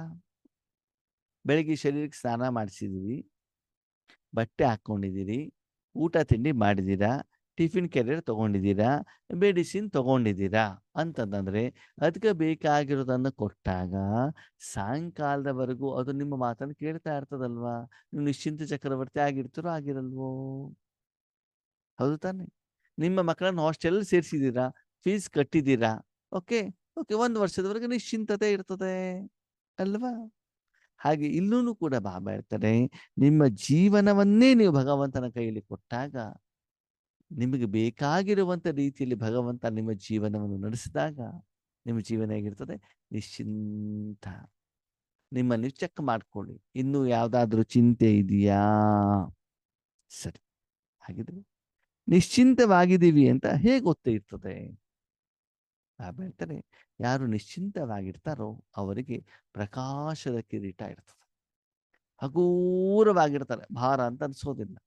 ಅದೇ ಚಿಂತೆ ಇರೋರು ತಲೆ ಮೇಲೆ ಒಂದು ದೊಡ್ಡ ಭಾರದ ಬುಟ್ಟಿ ಇಟ್ಕೊಂಡ್ಬಿಡ್ತಾರೆ. ಹಂಗಂದ್ರೆ ಏನು? ಯೋಗನೇ ಹತ್ತೋದಿಲ್ಲಪ್ಪ, ಕಷ್ಟಪಟ್ಬಿಟ್ಟು ಅಮೃತ ವೇಳೆಗೆ ಹೇಳಬೇಕು. ಜುಟ್ಕ ಹೊಡಿತಾ ಇರ್ತೀವಿ, ನಿದ್ದೆ ಬರ್ತಾ ಇರ್ತದೆ. ಎಲ್ಲಿ ಹೋದ್ರು ಕೂಡ ನಿಂದನೆ, ಬೈಗುಳ, ಅಸಫಲತೆ ಸಿಗ್ತಾ ಇರ್ತದೆ. ಹಗುರತೆ ಹೇಳೋದು ಇರೋದೇ ಇಲ್ಲ. ಕಾಯಿಲೆಗಳು, ಸಮಸ್ಯೆಗಳು, ಲೆಕ್ಕಾಚಾರಗಳು, ಭಿನ್ನಾಭಿಪ್ರಾಯಗಳು ಬರ್ತಾ ಇರ್ತವೆ. ಮಕ್ಕಳೇ, ನಿಮ್ಮ ಫೋಟೋವನ್ನು ನಿಮ್ಮ ಎದುರುಗಡೆ ಇಟ್ಕೊಳ್ಳಿ. ಒಂದು ಹಗುರವಾಗಿ ಲೈಟ್ ಆಗಿರುವಂಥ ಕಿರೀಟ ಧರಿಸಿರುವಂಥ ಒಂದು ಆತ್ಮ, ಇನ್ನೊಂದು ತಲೆ ಮೇಲೆ ಜವಾಬ್ದಾರಿ, ಟೆನ್ಷನ್ನು, ಚಿಂತೆ ಇಟ್ಕೊಂಡಿರುವಂಥ ದೊಡ್ಡ ಬುಟ್ಟಿ ಇಟ್ಕೊಂಡಿರುವಂಥ ಆತ್ಮ. ಯಾರು ಚೆನ್ನಾಗಿರ್ತಾರೆ? ಒಂದಜ್ಜಿ ವಯಸ್ಸಾದವರು ತನ್ನ ಮನೆಯಲ್ಲಿ ಬೆಳೆದಿರುವಂತಹ ಮಾವಿನಣ್ಣನ್ನ ಪಕ್ಕದ ಊರಿನಲ್ಲಿ ಸಂತೆ ಇರೋದಕ್ಕೆ ಮಾರಲಿಕ್ಕೆ ಹೊರಟಿರ್ತಾರೆ. ಹೊರಟಾಗ ಒಬ್ಬನ ಆಟೋದವನು ಬರ್ತಾನೆ, ಅದೇ ಊರಿನವನು. ಅಜ್ಜಿ ಬಿಸಿಲಲ್ಲಿ ಬರ್ತಾ ಇದ್ದಾರೆ ಅಂತ ಹೇಳ್ತಾರೆ. ಅಜ್ಜಿ ಆಟೋ ಹತ್ತಿ ಅಂತ ಹೇಳ್ತಾರೆ. ಇಲ್ಲಪ್ಪ ನಾನು ನಡ್ಕೊಂಡು ಹೋಗ್ತೀನಿ ಅಂತ ಹೇಳ್ತಾರೆ. ಇಲ್ಲ ಅಜ್ಜಿ ಕುತ್ಕೊಳ್ಳಿ ಅಂತ ಹೇಳ್ತಾರೆ. ನೋಡಪ್ಪ ನಾನೇನು ಕುತ್ಕೊಳ್ತೇನೆ, ಆದರೆ ನಿನ್ಗೆ ಆಟೋ ಚಾರ್ಜ್ ನನ್ನ ಹತ್ರ ಕೊಡ್ಲಿಕ್ಕೆ ನನ್ನ ಹತ್ರ ದುಡ್ಡಿಲ್ಲ, ನನ್ನ ಹತ್ರ ಒಂದು ಪೈಸಾನೂ ಇಲ್ಲ. ನಾನು ಮಾವಿನ ಮಾರಬೇಕು, ಆಮೇಲೆ ದುಡ್ಡು ಕೊಡಬಹುದು ನಿನಗೆ. ದುಡ್ಡು ಕೊಡ್ಲಿಕ್ಕೂ ನಾನು ತುಂಬಾ ಬಡವಳಾಗಿರುವಂಥ ಕಾರಣದಿಂದ ನನ್ನ ಹತ್ರ ಅಷ್ಟು ದುಡ್ಡಿಲ್ಲ ಅಂತ ಹೇಳ್ತಾನೆ. ಅವನೇನು ಹೇಳ್ತಾನೆ, ಸರಿ ನಾನು ದುಡ್ಡಿಗೋಸ್ಕರ ನಿಂತಿಲ್ಲ, ನಾನು ನಿಮ್ಗೆ ವಯಸ್ಸಾಗಿದೆ ಅಲ್ವಾ, ಬಿಸಿಲಲ್ಲಿ ಕಷ್ಟ ಆಗೋದು ಬೇಡ ಅಂತ ಹೇಳ್ಬಿಟ್ಟು ನಾನು ನಿಮ್ಮನ್ನು ಕರ್ಕೊಂಡು ಹೋಗ್ತಿದ್ದೇನೆ, ನೀವೇನು ಹಣ ಕೊಡೋದು ಬೇಡ ಅಂತ ಹೇಳ್ತಾರೆ. ಸರಿ, ಅಜ್ಜಿ ಆಟೋದೊಳಗಡೆ ಕೂತ್ಕೊಳ್ತಾರೆ. ತಲೆ ಮೇಲೆ ಮಾವಿನ ಬುಟ್ಟಿ ಇರ್ತದೆ. ಆ ಬುಟ್ಟಿನ ಕೆಳಗಡೆ ಇಳಿಸೋದೇ ಇಲ್ಲ. ಅವಾಗ ಆಟೋ ಡ್ರೈವರ್ ಕೇಳ್ತಾನೆ, ಯಾಕೆ ಅಜ್ಜಿ ತಲೆ ಮೇಲೆ ಮಾವಿನ ಬುಟ್ಟಿ ಇಟ್ಕೊಂಡಿದೀಯಾ? ಅಲ್ಲಪ್ಪ, ನನ್ನನ್ನೇ ಕರ್ಕೊಂಡು ಹೋಗ್ತಿದ್ಯಾ, ಇನ್ನು ಇದ್ರ ಭಾರ ಬೇರೆ ನೀನು ಎತ್ಕೊಳ್ಬೇಕಲ್ವಾ, ಅದಕ್ಕೆ ನಾನು ಅದನ್ನ ತಲೆ ಮೇಲೆ ಇಟ್ಕೊಂಡಿದ್ದೇನೆ. ನೀವು ಒಳಗಡೆ ಹೋಗಿದ್ದೀರಿ ಅಂತಂದ್ರೆ ಮಾವಿನ ಬುಟ್ಟಿ ಭಾರನೂ ಕೂಡ ಆಟೋ ಹೊತ್ಕೊಂಡಿದೆ ತಾನೆ. ಅದಕ್ಕಾಗಿ ನಿಮ್ಮನ್ನ ಭಗವಂತ ಸ್ವೀಕಾರ ಮಾಡಿದ್ದಾರೆ ಅಂತಂದ್ರೆ ನಿಮ್ಮ ಎಲ್ಲ ಜವಾಬ್ದಾರಿಯನ್ನು ಕೂಡ ಭಗವಂತ ಏನ್ ಮಾಡಿದ್ದಾರೆ, ಸ್ವೀಕಾರ ಮಾಡಿದ್ದಾರೆ. ಆದ್ರೆ ನಾವೇನು ಮಾಡ್ತಿದೀವಿ ಅಂತಂದ್ರೆ, ಆ ಒಂದು ಪ್ರವಾಸ ಇದೆಯಲ್ಲ, ತಲೆ ಮೇಲೆ ಇಟ್ಕೊಂಡ್ ಬಂದಿದ್ದೀವಲ್ಲ 63 ಜನ್ಮದ ಸಾಲ, ಅದನ್ನ ಆಟೋದಲ್ಲಿ ಕುತ್ಕೊಂಡು ಕೂಡ ತಲೆ ಮೇಲೆ ಇಟ್ಕೊಂಡೇ ಹೋಗ್ತಾ ಇದ್ದೀವಿ. ಅದನ್ನು ಕೆಳಗಡೆ ಇಳಿಸ್ತಾನೆ ಇಲ್ಲ. ಅವಾಗ ಏನಾಗ್ತಾ ಇದೆ, ಆ ಪ್ರವಾಸದ ಸುಖವನ್ನ ನಾವು ಅನುಭವಿಸ್ತಾ ಇಲ್ಲ. ಇನ್ನು ತಲೆ ಮೇಲೆ ಭಾರ ಅಂತೂ ಜಾಸ್ತಿನೇ ಆಗ್ಬಿಟ್ಟಿದೆ. ಹೌದಾ? ಹೇಗೆ? ಮೊದಲು ಬರೀ ನಮ್ಮ ಸಂಸಾರ ನೋಡ್ಕೊಂಡು ಸಾಕಿತ್ತು. ನಮ್ಮ ಜಾತಿ, ನಮ್ಮ ಧರ್ಮ, ನಮ್ಮ ಊರು, ನಮ್ಮ ಭಾಷೆ ಸಾಕಿತ್ತು. ಇವಾಗ ವಿಶ್ವನೇ ನೋಡ್ಬೇಕು, 63 ಜನ್ಮದ್ ನೋಡ್ಬೇಕು, 84 ಜನ್ಮದ್ ನೋಡ್ಬೇಕು. ಇವಾಗ ಜವಾಬ್ದಾರಿ ಏನಾಗ್ಬಿಡ್ತು, ದೊಡ್ಡದಾಗ್ಬಿಟ್ಟಿದೆ. ಅದಕ್ಕಾಗಿ ಯಾರು ನಿಶ್ಚಿಂತ ಚಕ್ರವರ್ತಿಗಳಾಗಿರ್ತಾರೋ ಅವರ ಆ ಒಂದು ಪ್ರಕಾಶತೆಯ ಕಿರೀಟ ದಿನದಿಂದ ದಿನಕ್ಕೆ ಹೊಳಿತಾ ಇರ್ತದೆ, ಹಗುರವಾಗಿರ್ತಾರೆ. ಮುಖದಲ್ಲಿ ಆ ಒಂದು ಪ್ರಭೆ, ಶೈನಿಂಗ್ ಯಾವುದರಿಂದ, ಬ್ಯೂಟಿ ಪಾರ್ಲರ್ಗೆ ಹೋಗ್ಬಿಟ್ಟು ಫೇರ್ ಅಂಡ್ ಲವ್ಲಿಂದ ಅಲ್ಲ, ನಿಶ್ಚಿಂತತೆಯಿಂದ ಕಾಣ್ತಾ ಇರ್ತದೆ. ಬಟ್ಟೆನೂ ಕೂಡ ಕ್ಲೀನ್ ಆಗಿರ್ತವೆ, ಮನಸ್ಸು ಕೂಡ ಸ್ವಚ್ಛವಾಗಿರ್ತದೆ, ಬೇರೆಯವ್ರನ್ನು ಕೂಡ ಶುದ್ಧ ಮನೋಭಾವದಿಂದ ನೋಡ್ತಾರೆ. ಒಳಗಡೆನೂ ಕೂಡ ಕ್ಲಿಯರ್ನೆಸ್ ಇರ್ತದೆ. ಪ್ರತಿಯೊಂದಲ್ಲೂ ಕೂಡ ಆ ಒಂದು ಸ್ವಚ್ಛತೆಯನ್ನ, ಪವಿತ್ರತೆಯನ್ನ ಅವ್ರೇನ್ ಮಾಡ್ತಾರೆ, ಅನುಭವವನ್ನ ಮಾಡ್ತಾರೆ. ಈ ರೀತಿ ಇರುವಂಥವ್ರು ಆದ್ಮೇಲೆ ಸದಾ ಸಂತುಷ್ಟವಾಗಿರ್ತಾರೆ, ತಾವೂ ಸಂತುಷ್ಟವಾಗಿರ್ತಾರೆ, ಬೇರೆಯವರನ್ನು ಸಂತುಷ್ಟರನ್ನಾಗಿ ಮಾಡ್ತಾರೆ. ಸಂತುಷ್ಟತೆ ಅಂತಂದ್ರೆ ಏನು? ಆ ದಿನದಲ್ಲಿ ಬೆಳಿಗ್ಗೆ ಏನ್ ತಿಂಡಿ ಸಿಕ್ತೋ, ಥ್ಯಾಂಕ್ ಯು ಬಾಬಾ. ಹಂಗಂದ್ರೆ ನಿನ್ನೆ ರಾತ್ರಿ ಉಳಿದಿರುವಂತಹ ಅನ್ನದಿಂದ ಒಗ್ಗರಣೆ ಮಾಡಿ ಚಿತ್ರಾನ್ನ ತಿಂದ್ರೆ ಖುಷಿ. ಭಗವಂತ ತಿಂಡಿ ಕೊಟ್ಟಿದೀಯಲ್ಲ, ಧನ್ಯವಾದ. ಸಂತುಷ್ಟ ಅಂದ್ರೆ ಬಿಸಿ ಬಿಸಿ ಪುರಿ ಬಾಜಿ ಮಾಡ್ಕೊಂಡೇ ತಿನ್ಬೇಕು ಅಂತ ಬಿಟ್ಟು ಏನಿಲ್ಲ. ಏನ್ ಸಿಕ್ಕಿದ್ಯೋ ಅದನ್ನು ಥ್ಯಾಂಕ್ ಯು. ಏನ್ ಸಿಕ್ಕಿದ್ದು ಅದ್ರಲ್ಲಿ ಥ್ಯಾಂಕ್ ಯು ಅಂದ್ರೆ, ಅಣ್ಣವ್ರೆ ಸಂತುಷ್ಟವಾಗಿರ್ಬೇಕು ಅಂತ ಹೇಳಿದವಲ್ವಾ, ಬೆಳಿಗ್ಗೆ ಅಮೃತ ವೇಳೆ ಚೆನ್ನಾಗಿ ನಿದ್ರೆ ಬರ್ತದೆ ನಮ್ಗೆ, ಅದಕ್ಕೆ ನಾವು ನಿದ್ರೆ ಮಾಡ್ಬಿಟ್ಟು ಸಂತುಷ್ಟವಾಗಿರ್ತೀವಿ. ಅದಲ್ಲ. ಲೌಕಿಕದಲ್ಲಿ ಹಣ ಸಂಪಾದನೆ ಮಾಡಕ್ಕೆ ಹೆಂಗೆ ಓಡ್ತೀರಾ, ಓವರ್ ಟೈಮ್ ಮಾಡ್ತೀರಾ ಅಲ್ವಾ? ಹಾಗೆ ಇಲ್ಲಿ ಬಾಬಾ ಹೇಳ್ತಾರೆ, ನೀವು ಮಾಡುವಂತ ಕರ್ಮ ಕರೆಕ್ಟ್ ಆಗಿದ್ದಿದ್ರೆ, ಎಲ್ಲರಿಗೂ ಪೇಮೆಂಟ್ ಆಗಿದ್ದಿದ್ರೆ, ಲೌಕಿಕದಲ್ಲಿರ್ಲಿ ಅಲೌಕಿಕದಲ್ಲಿರ್ಲಿ, ನಿಮ್ಮ ಪುರುಷಾರ್ಥದಲ್ಲಿರ್ಲಿ, ಸೇವೆಯಲ್ಲಿರ್ಲಿ, ಪ್ರಾರಬ್ಧದಲ್ಲಿರ್ಲಿ, ಸಂಪಾದನೆ ಇರಲಿ, ಅಕೌಂಟ್ ಸೆಟ್ಲ್ಮೆಂಟ್ ಮಾಡೋದಿರಲಿ ಇರಲಿ, ಅಥವಾ ಸೇವೆಯ ಫಲದಲ್ಲಿ ಪ್ರತಿಯೊಂದಲ್ಲೂ ಸಂತುಷ್ಟ. ಅದು ಯಾವಾಗ ಆ ಕರ್ಮವನ್ನು ನೀವು ಮಾಡಬಾರ್ದು, ಬೇರೆಯವರು ಮಾಡಬೇಕು, ಬಾಬಾ ಮಾಡಬೇಕು. ಅದಕ್ಕಾಗಿ ಪ್ರತಿಯೊಂದಲ್ಲೂ ಕೂಡ ಎಲ್ಲೇ ಹೋದರೂ ಕೂಡ ಸ್ವಯಂ ಸಂತುಷ್ಟರಾಗಿದ್ದು, ನೀವು ಎಲ್ಲೆಲ್ಲಿ ಹೋಗ್ತಿರೋ ಅಲ್ಲಿ ಇರುವಂಥ ಆತ್ಮಗಳು, ವಾತಾವರಣ, ವಾಯುಮಂಡಲ ನಿಮ್ಮಿಂದ ಸಂತುಷ್ಟವಾಗಿದ್ದರೆ ನೀವು ನಿಶ್ಚಿಂತ ಚಕ್ರವರ್ತಿಗಳು ಅಂತ ಅರ್ಥ. ಅಂದರೆ ಆದ್ಮೇಲೆ ಸಿಂಪಲ್. ಪ್ರತಿದಿನ ನಾವು ಖರ್ಚು ಮಾಡಬೇಕಲ್ವಾ? ಎಲ್ಲ ಕಡೆಗೆ ಹೋದಾಗ ನೀವೇನು ಖರ್ಚು ಮಾಡ್ತಿರೋ ಅದಕ್ಕೆ ಸರಿಯಾಗಿ ನೀವು ಹಣ ಕೊಟ್ಬಿಟ್ಟಿದ್ದಿದ್ರೆ, ಎಕ್ಸ್ಟ್ರಾನೇ ದುಡ್ಡು ಕೊಟ್ಬಿಟ್ಟಿದ್ದಿದ್ರೆ ಅವಾಗ ಸಂತುಷ್ಟ ಆಗಿರ್ತೀವ ಇಲ್ವೋ? ಹೋಟೆಲಿಗೆ ಹೋಗ್ತೀವಿ ಅಂತ ತಿಳ್ಕೊಳ್ಳಿ, ತಿಂದಾದ್ಮೇಲೆ ಟಿಪ್ಸ್ ಕೊಟ್ಟವನು ಖುಷಿಯಾಗಿರ್ತಾನಲ್ವಾ? ಎಕ್ಸ್ಟ್ರಾ ಕೊಟ್ಟಾಗ ಅಲ್ವಾ? ಹಾಗೆ ಯಾರಿಗೆ ನೀವೇನು ಲೆಕ್ಕಾಚಾರ ಇದೆ ಅವರಿಗೆ ಬೇಕಾಗಿರುವಂಥ ಈಶ್ವರ್ಯ ಶಕ್ತಿಯನ್ನು ಕೊಡ್ತಾ ಹೋದಾಗ ಆತ್ಮ ಸಂತುಷ್ಟವಾಗುತ್ತೆ. ಸಂತುಷ್ಟದ ಉಡುಗೊರೆ ಕೊಟ್ಬಿಟ್ಟಲ್ಲ ಆದ್ಮೇಲೆ ನಿರಾಕಾರ ಶಕ್ತಿಯನ್ನು ಕೊಡೋದರ ಮೂಲಕ ಇದ್ದಾಗ ನಿಮ್ಗೆ ಏನಾಗುತ್ತೆ, ಎಲ್ಲರಿಂದ ಸಂತುಷ್ಟತೆಯ ಸರ್ಟಿಫಿಕೇಟ್ ಹೇಳುವಂಥದ್ದು ಸಿಗ್ತಾ ಹೋಗುತ್ತೆ. ಅವರು ಸದಾ ಪ್ರಾಪ್ತಿ ಸ್ವರೂಪರು ಆಗಿರ್ತಾರೆ. ಅದು ಹೇಗಾಗತ್ತೆ?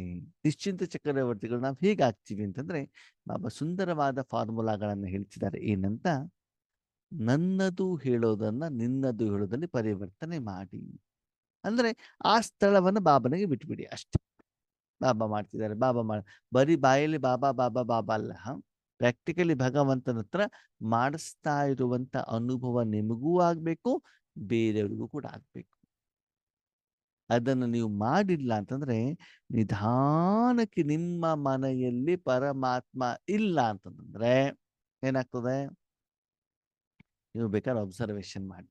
ಒಂದು ಮಹಿಳೆ ಸ್ಟ್ರಾಂಗ್ ಇಲ್ಲ, ಸ್ವಲ್ಪ ವೀಕ್ ಆಗಿದ್ದಾಳೆ ಅಂತ ತಿಳ್ಕೊಳ್ಳಿ. ಹ್ಞೂ ಹ್ಞೂ ಹ್ಞೂ ಅಂತ ಹೇಳ್ತಾ ಇರ್ತಾರೆ ಅಂತಂದ್ರೆ, ಪತಿ ಹೊರಗಡೆ ಹೋದ ತಕ್ಷಣದಲ್ಲಿ ಅಕ್ಕಪಕ್ಕದ ಮನೆಯವರು ಬಂದ್ಬಿಡ್ತಾರೆ ಮನೆಯೊಳಗಡೆ.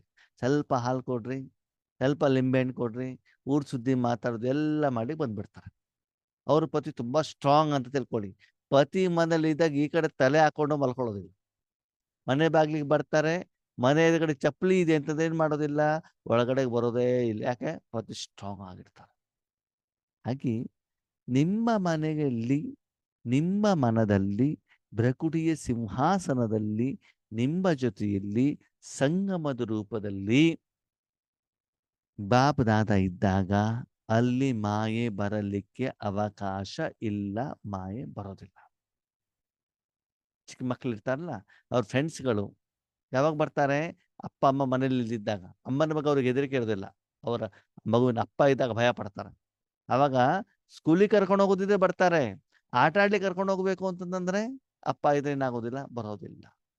ಈಗ ನಮ್ಮಲ್ಲಿ ನಾವು ಚಕ್ಕವರಿದ್ದಾಗ ನಮ್ಮಪ್ಪ ಹೊರಗಡೆಗೆ ಹೋದಾಗ, ಪೇಟೆಗೆ ಹೋದಾಗ ನಾವು ಆಟ ಆಡ್ಲಿಕ್ಕೆ ಹೋಗ್ಬಿಡ್ತಿದ್ವಿ. ಮನೇಲಿದ್ದಾಗ ಹೋಗ್ಲಿಕ್ಕೆ ಆಗೋದಿಲ್ಲ, ಅಪ್ಪ ಬೈದು ಬಿಡ್ತಾರಲ್ಲ. ಅದಕ್ಕೆ ಇಲ್ಲಿ ಬಾಬಾ ಏನ್ ಹೇಳ್ತಾರೆ, ಒಂದು ವೇಳೆ ನೀವು ಇಂದ್ರಿಯ ಸುಖದ ಕಡೆ ಗಮನವನ್ನ ಕೊಟ್ರಿ ಅಂತಂದ್ರೆ ನೀವು ಮಾಯೆಗೆ ದಾಸರಾದ್ರಿ ಅಂತ ಅರ್ಥ. ಹಂಗಂದ್ರೇನು? ಜೀವನದಲ್ಲಿ ಒಂದು ಕಾರ್ ತಗೊಳ್ಬೇಕಪ್ಪ, ಜೀವನದಲ್ಲಿ ಒಂದು ಸ್ವಂತ ಮನೆ ಕಟ್ಕೊಳ್ಬೇಕಪ್ಪ ಅಂದ್ರೆ ಇಂದ್ರಿಯ ಸುಖ.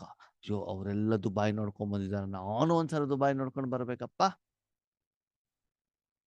ಈ ರೀತಿ ಇಂದ್ರಿಯ ಸುಖದ ಕಡೆ ಗಮನ ಹೋಯ್ತು ಅಂತಂದ್ರೆ ಬಾಬಾ ಹೇಳ್ತಾರೆ, ನೀವು ಈ ಜನ್ಮದಲ್ಲಿ ಅಷ್ಟೇ ಅಲ್ಲ, ಸತ್ಯುಗ ತ್ರೇತಾಯುಗದಲ್ಲೂ ಕೂಡ ರಾಜನಿಗೆ ನೀವು ದಾಸದಾಸಿಯರು ಆಗಬೇಕಾಗ್ತದೆ. ಗೊತ್ತಿರಲಿ. ಈಗ ನಿಮ್ಮ ಕರ್ಮೇಂದ್ರಿಯಗಳ ಮೇಲೆ ನೀವು ರಾಜರಾದ, ಬೇರೆಯವರ ಮೇಲೆ ಬೇಡ. ನಿಮ್ಮ ಕರ್ಮೇಂದ್ರಿಯಗಳ ಮೇಲೆ ನೀವು ರಾಜರಾದ್ರೆ ಅಲ್ಲಿ ನಿಮಗೆ ಎಷ್ಟು ದಾಸಿಯರು ಇರ್ತಾರೆ ಅಂದ್ರೆ, ರೀಸೆಂಟ್ ಮೂಲೆಯಲ್ಲಿ ಕೇಳಿರ್ಬೇಕಲ್ಲ, ಮಕ್ಕಳನ್ನು ಸಾಕುವಂಥ ದಾಸಿಯರು ಬೇರೆ ಅಂತೆ, ಕಸ ಗುಡಿಸುವಂಥ ದಾಸಿ ಬೇರೆ ಅಂತೆ, ಬಟ್ಟೆ ವಾಶ್ ಮಾಡುವಂಥ ದಾಸಿ ಬೇರೆ, ಅಡುಗೆ ಮಾಡುವಂಥ ದಾಸಿ ಬೇರೆ. ಯಾರು ಕಸ ಗುಡಿಸ್ತಾರೋ ಅವ್ರ ಅಂತಃಪುರದಲ್ಲೂ ಏನಿರುತ್ತೆ, ಎಂಟ್ರಿ ಇರಲ್ವಂತೆ. ರಾಣಿಯನ್ನು ಶೃಂಗಾರ ಮಾಡುವಂಥ ದಾಸಿನೇ ಬೇರೆ. ಹೀಗೆ ನೀವು ಬೇರೆ ಶೃಂಗಾರ ಮಾಡುವಂಥವರಾಗ್ತಿರೋ ಅಥವಾ ನೀವೇ ರಾಣಿ ಅಥವಾ ರಾಜರಾಗ್ತಿರೋ, ಅದು ಆಗಬೇಕು ಅಂತಂದ್ರೆ ಈಗ ನೀವು ನಿಮ್ಮ ಕರ್ಮೇಂದ್ರಿಯಗಳ ಮೇಲೆ ರಾಜ್ಯಭಾರ ಮಾಡಬೇಕು. ಯಾವುದರಿಂದ? ಭಗವಂತ ಕೊಡುವಂತ ಶಕ್ತಿಯಿಂದ. ಪ್ರತಿದಿನ ಅದಕ್ಕೆ ಪಾಲನೆ, ಸ್ವಚ್ಛತೆ, ಆಹಾರ, ಆರೋಗ್ಯ ಕೊಡ್ತಾ ಹೋಗೋದರ ಮೂಲಕ ಮನಬುದ್ಧಿ ಸಂಸ್ಕಾರ ಸಹಿತ ಶರೀರ ನಿಮ್ಮ ಕಂಟ್ರೋಲಲ್ಲಿ ಇರಬೇಕು. ಅದು ಆಗಬೇಕು ಅಂತಂದ್ರೆ ಆದ್ಮೇಲೆ ನೀವು ಮತ್ತು ನಿಮ್ಮ ಜೊತೆಯಲ್ಲಿರೋರು ಎಲ್ಲರೂ ಕೂಡ ಖುಷಿಯಾಗಿರಬೇಕು ಅಂತಂದ್ರೆ ಪ್ರತಿಯೊಬ್ಬರಿಗೂ ಕೂಡ ಆಶೀರ್ವಾದವನ್ನ ಕೊಡ್ತಾ ಹೋಗ್ಬೇಕಾಗ್ತದೆ. ಆದ್ಮೇಲೆ ನೀವು 63 ಜನ್ಮನೂ ಕೂಡ ಏನ್ ಮಾಡ್ಬೇಕಾಗ್ತದೆ? ದಾಸಿಯ ಪಾತ್ರವನ್ನ ಮಾಡಬೇಕಾಗ್ತದೆ. ಉದಾಸ, ಬೇಜಾರಲ್ಲಿದ್ದೀರಿ ಅಂತಂದ್ರೆ ಏನರ್ಥ? ನಿಮ್ಮ ಜೊತೆಗೆ ಮಾಯೆ ಇದೆ ಅಂತ ಅರ್ಥ. ಮಕ್ಕಳೇ, ಸಮಯ ಎಷ್ಟು ತೀವ್ರ ರೂಪದಲ್ಲಿ ವಿನಾಶದ ಕಡೆ ಹೋಗ್ತಾ ಇದೆ, ಪರಿವರ್ತನೆ ಆಗ್ತಾ ಇದೆ ಗೊತ್ತಿದೆಯಲ್ವಾ? ಆದರೆ ನಿಮ್ಮ ಪುರುಷಾರ್ಥದ ಸ್ಪೀಡ್ ಎಷ್ಟಿದೆ ಅಂತ ಏನ್ ಮಾಡ್ಕೊಳ್ಳಿ, ಚೆಕ್ ಮಾಡ್ಕೊಳ್ಳಿ ಮತ್ತು ಚೇಂಜ್ ಮಾಡ್ಕೊಳ್ಳಿ. ಸ್ವಪ್ನದಲ್ಲೂ ಕೂಡ ಅಪವಿತ್ರತೆ ಬರಕೂಡದು. ಸದಾ ಸಂತುಷ್ಟವಾಗಿರಬೇಕು. ಚಿಂತೆ ಹೇಳೋದು ಬರಲೇಬಾರ್ದು. ಆ ರೀತಿ ನಿಮ್ಮ ಸ್ಥಿತಿ ಇದೆಯಾ? ಖುಷಿಯಾಗಿದ್ದೀರಾ? ಮಸ್ತಾಗಿದೆ. ಯಾವ್ದಿಂದ? ಊರು ಸುತ್ಕೊಂಡು ಹೋಟೆಲಲ್ಲಿ ತಿನ್ಕೊಂಡಲ್ಲ, ಅತೀಂದ್ರಿಯ ಸುಖದಿಂದ, ಈಶ್ವರಿ ಸೇವೆಯಿಂದ. ಅದು ಇಲ್ಲ ಅಂತಂದ್ರೆ ನಿಧಾನಕ್ಕೆ ಮಾಯೆ ನಿಮ್ಗೆ ಲೌಕಿಕದಲ್ಲಿ ಕರ್ಕೊಂಡು ಹೋಗ್ತಾ ಇರ್ತದೆ. ಕೆಲಸ, ಟೆನ್ಷನ್ನು, ಭಾರ, ಸಮಸ್ಯೆ, ಜವಾಬ್ದಾರಿ ಎಳ್ಕೊಂಡು ಹೋಗ್ತಾನೆ ಇರ್ತದೆ ಅದು. ಯಾಕಂದ್ರೆ ಸಾಲ ಇದೆಯಲ್ಲ. ಅದೇ ನೀವು ಆಧ್ಯಾತ್ಮಿಕ ಸಾಧನೆ ಮಾಡ್ತಾ ಮಾಡ್ತಾ ಮಾಡ್ತಾ ಬನ್ನಿ, ನೋಡಿ ಹೇಗೆ ಕಷ್ಟ ಆಗ್ತಾ ಇರ್ತದೆ ಎಲ್ಲ ಸಂಬಂಧಗಳು ಅಂತ. ಆ ಸಂಬಂಧಗಳು ಕಟ್ಟಾದ್ರೂ ಕೂಡ ಆದ್ಮೇಲೆ ನೀವು ಶ್ರೀಮಂತರಾಗಿರ್ತೀರಾ. ಸ್ಥೂಲವಾಗಿರ್ಲಿ, ಸೂಕ್ಷ್ಮವಾಗಿರ್ಲಿ, ಏನು ಬೇಕೋ ಅದು ನಿಮ್ಗೆ ಸಿಗ್ತಾ ಹೋಗ್ತಾ ಇರ್ತದೆ. ಅದಕ್ಕಾಗಿ ನಿಮ್ಮನ್ನು ನೀವು ಚೆಕ್ ಮಾಡ್ಕೊಳ್ಳಿ. ಕೆಲವೊಂದು ಮಕ್ಳು ಇರ್ತಾರಂತೆ, ಬಾಬಾ ಇನ್ನು ವಿನಾಶಕ್ಕೆ ಟೈಮ್ ಇದೆಯಲ್ಲ, ಆವಾಗ ನಾವು ಸಂಪನ್ನರಾಗ್ತೀವಿ. ಇಲ್ಲ ಮಕ್ಕಳೇ, ನಿರಂತರವಾದ ಅಭ್ಯಾಸ ಇದ್ದಾಗ ಮಾತ್ರ ನೀವು ಸಂಪನ್ನರಾಗ್ಲಿಕ್ಕೆ ಸಾಧ್ಯ ಇದೆ. ಅದಕ್ಕೆ ಈಗಿನಿಂದಲೇ ನೀವೇನ್ ಮಾಡ್ಬೇಕಾಗ್ತದೆ? ಪ್ರಾಕ್ಟೀಸ್ ಅನ್ನ ಮಾಡ್ಬೇಕಾಗ್ತದೆ. ಉದಾಹರಣೆಗೆ, ನಿಮ್ಮ ಮನೆಯಲ್ಲಿ ನೆಂಟರು ಬರ್ತಾರೆ ಅಂತ ತಿಳ್ಕೊಳ್ಳಿ. 10 ಜನ 20 ಜನ ಬರ್ತಾರೆ, ಬಂದ ಮೇಲೆ ಅಡಿಗೆ ಮಾಡ್ತೀನಿ ಅಂತ ಬಿಟ್ಟಲ್ಲ. ಈಗಿನಿಂದ ಪ್ರಾಕ್ಟೀಸ್ ಮಾಡ್ಬೇಕು. ನೀವು ಒಬ್ಬರೇ ಅಡಿಗೆ ಮಾಡ್ತಿದ್ದೀರಾ ಸರಿ, ನಿಮ್ಮ ಪರಿವಾರದವರಿಗೆ ಮಾಡಿದಿರ, ಹಾ ಈಗ 5 ಜನ ನನಗೆ ಅಡಿಗೆ ಮಾಡ್ಲಿಕ್ಕೆ ಬರ್ತದೆ. 10 ಜನ ಬಂದಾಗ ಅವರಿಗೆ ಮಾಡಿ ಬಡಿಸ್ಬೇಕು. 50 ಜನ ಬಂದಾಗ ಮಾಡಿ ಬಡಿಸ್ಬೇಕು. ಮುಂದೆ ನಿಮ್ಮ ಎದುರುಗಡೆಗೆ ಕೋಟ್ಯಾಂತರ ಜನ ಬರ್ತಾರೆ. ಅವರಿಗೆ ಬಡಿಸುವಷ್ಟು ಶಕ್ತಿ ಬೇಕು ಅಂತಂದ್ರೆ ಈಗಿನಿಂದನೇ ಪ್ರಾಕ್ಟೀಸ್ ಮಾಡ್ಬೇಕಲ್ವಾ? ಅಷ್ಟು ಆಹಾರ ರೆಡಿ ಮಾಡ್ಬೇಕಲ್ವಾ? ವಿಧಿವಿಧಾನವಂತ ತೆಗೆದುಕೊಳ್ಬೇಕಲ್ವಾ? ಸಾಧನಗಳಿರ್ಬೇಕಲ್ವಾ? ಹಾಗೆ ಇಲ್ಲೂ ಕೂಡ ಬಾಬಾ ಹೇಳ್ತಾರೆ, ಆಧ್ಯಾತ್ಮಿಕವಾಗಿ ಅಷ್ಟು ಸಂಪಾದನೆಯಿಂದ ನಾವು ಮಾಡಬೇಕಾಗ್ತದೆ. ಅದಕ್ಕಾಗಿ ಸಂಪನ್ನರಾಗಬೇಕು ಅಂತಂದ್ರೆ ಭಗವಂತ ಹೇಳ್ತಾರೆ, ಮಕ್ಕಳೇ ಧೈರ್ಯದ, ನಿಶ್ಚಯದ, ನಂಬಿಕೆಯ, ವಿಶ್ವಾಸದ ಒಂದು ಹೆಜ್ಜೆಯನ್ನು ನನ್ನ ಕಡೆಗಿಟ್ರೆ ಸಾವಿರಾರು ಹೆಜ್ಜೆ ನಾನು ನಿಮ್ಮ ಕಡೆಗೆ ಇಡ್ತೇನೆ. ಅಷ್ಟು ಸಹಯೋಗವನ್ನ, ಸಹಾಯವನ್ನು ನಾನು ಈಶ್ವರೀಯ ಕಾರ್ಯದಲ್ಲಿ ನಿಮಗೆ ಕೊಡ್ತೇನೆ. ಆ ಮೂಲಕ ಆ ಸಂಪಾದನೆಯಿಂದ ನಿಮ್ಮ ಲೆಕ್ಕಾಚಾರಗಳು ಎಲ್ಲನೂ ಕೂಡ ಏನಾಗ್ಬಿಡ್ತದೆ? ಕ್ಲಿಯರ್ ಆಗಿಬಿಡ್ತದೆ ಅಂತ ಹೇಳ್ತಾರೆ ಬಾಬಾ. ಅದಕ್ಕಾಗಿ ಪರಿಶ್ರಮ ಅಂತೂ ಪಡಬೇಕು. ಅಮೃತ ಬೆಳೆ ಇಡೋದಿರ್ಬೋದು, ಮೂರ್ಲಿಕ್ಕೆ ಹೇಳೋದಿರ್ಬೋದು, ಸೇವೆ ಇರ್ಬೋದು, ನಾನು ಮಾಡಬೇಕು ಹೇಳುವಂತ ಇರ್ಬೇಕು. ಇಲ್ಲ ತಪ್ಸ್ಕೊಂಡು ಓಡೋಗ್ಬೇಕು ಅಂತ ಸಂಕಲ್ಪ ಮಾಡಿದ್ರೆ ಹಂಗೆ ಆಗ್ಬಿಡ್ತದೆ. ಏನೇ ಕಷ್ಟ ಆದ್ರೂ ಕೂಡ ನಾನು ಸಾಧನೆ ಮಾಡಬೇಕು ಅಂತ ಒಳಗಡೆಯಿಂದ ಆ ಜೀಲ್ ಅಂತ ಹೇಳ್ತಾರೆ. ಅದಿದ್ರೆ ಖಂಡಿತವಾಗಲೂ ಎಲ್ಲ ಸಮಸ್ಯೆಗಳು ಏನಾಗ್ತವೆ? ಕಟ್ಟಾಗ್ತವೆ. ಸ್ವಲ್ಪ ಹುಡುಗಾಟಿಕೆ ಇದ್ರೆ ಏನಾಗ್ತದೆ ಅಂತಂದ್ರೆ ಮಧ್ಯದಲ್ಲಿ ಅಡೆತಡೆಗಳು ಬರ್ತಾ ಹೋಗ್ತವೆ. ಅದಕ್ಕಾಗಿ ಮಕ್ಕಳೇ ಸದಾ ಸಂಗಮ ಯುಗದಲ್ಲಿ ಯಾವ ಸಿಂಹಾಸನವನ್ನ ಕೊಟ್ಟಿದ್ದೇನೋ ಅದರಲ್ಲಿ ಕುತ್ಕೊಳ್ಳಿ.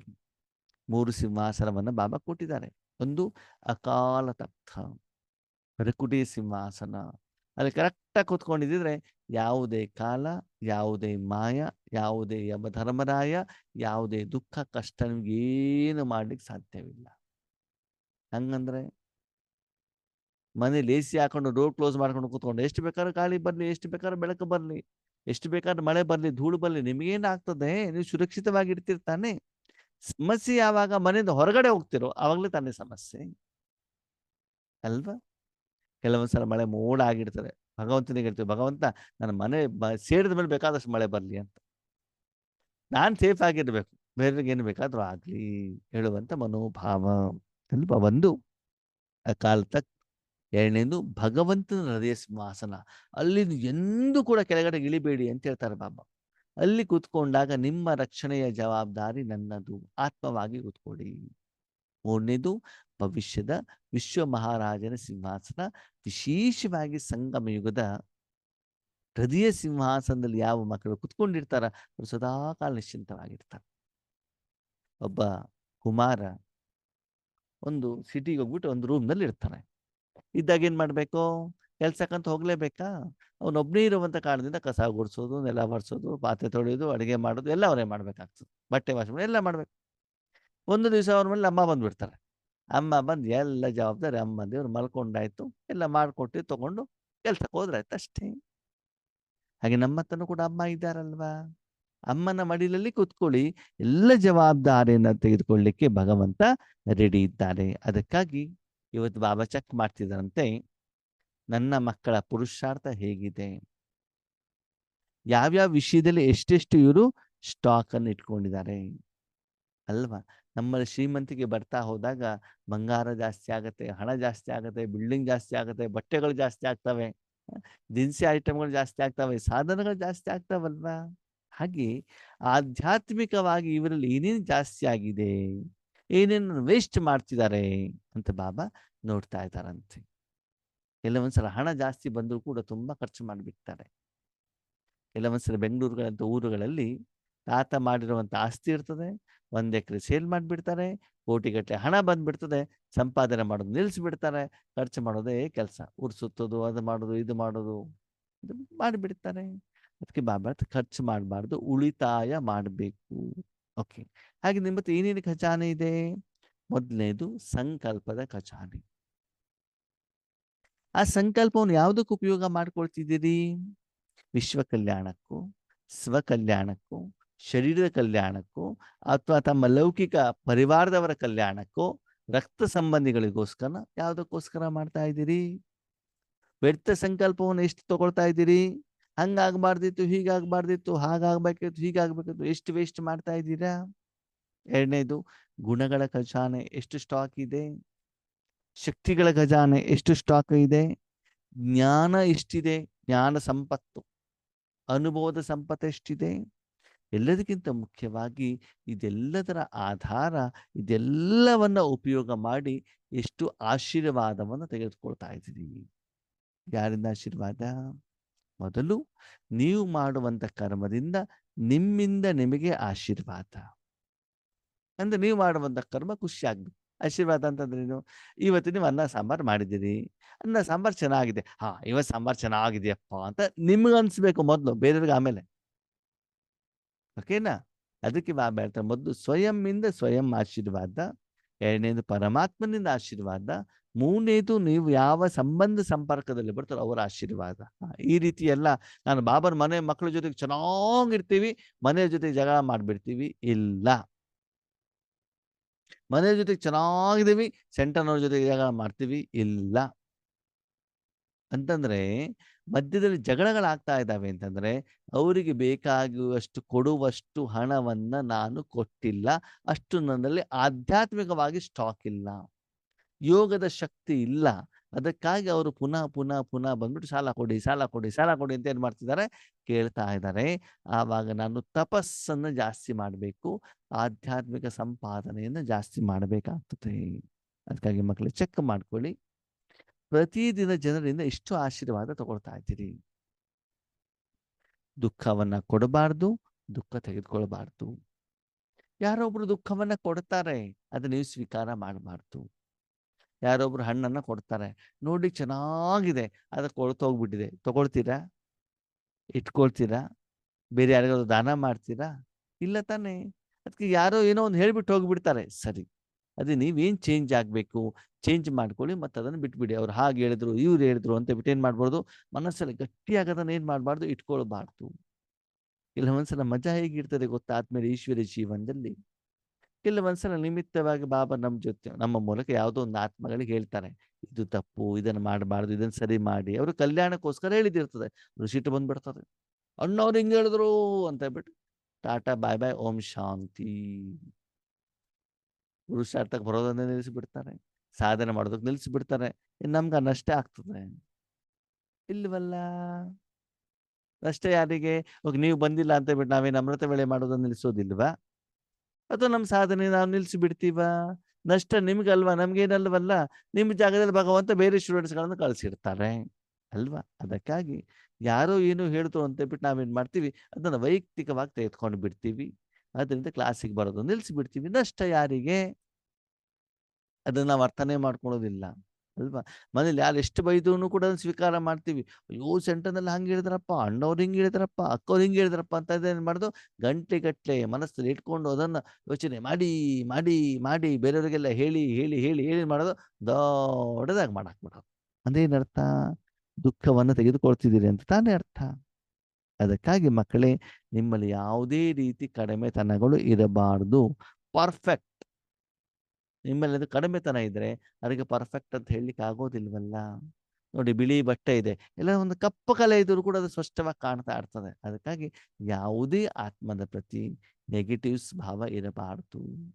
ಅವ್ರನ್ನ ಕಾಲು ಇಳಿಬೇಕು ಹೇಳುವಂಥ ಮನೋಭಾವ ಇರಬಾರದು. ಅದಕ್ಕಾಗಿ ಮಕ್ಕಳೇ, ಒಂದಂತೂ ಗ್ಯಾರಂಟಿ ಕೊಡಿ, ಇನ್ಮೇಲೆ ನಾನು ಪ್ರತಿಯೊಬ್ಬರಿಗೂ ಆಶೀರ್ವಾದ ಕೊಡ್ತೇನೆ, ಪ್ರತಿಯೊಬ್ಬರಿಂದನೂ ಆಶೀರ್ವಾದ ತೆಗೆದುಕೊಳ್ತೇನೆ. ಅಂದ್ರೆ ಆಶೀರ್ವಾದ ಕೊಡಬೇಕು ಅಂತಂದ್ರೆ ಅವರಿಗೆ ಶಕ್ತಿಯನ್ನ ಕೊಡಿ. ಯಾವುದು? ಪರಮಾತ್ಮನ ಶಕ್ತಿಯನ್ನ.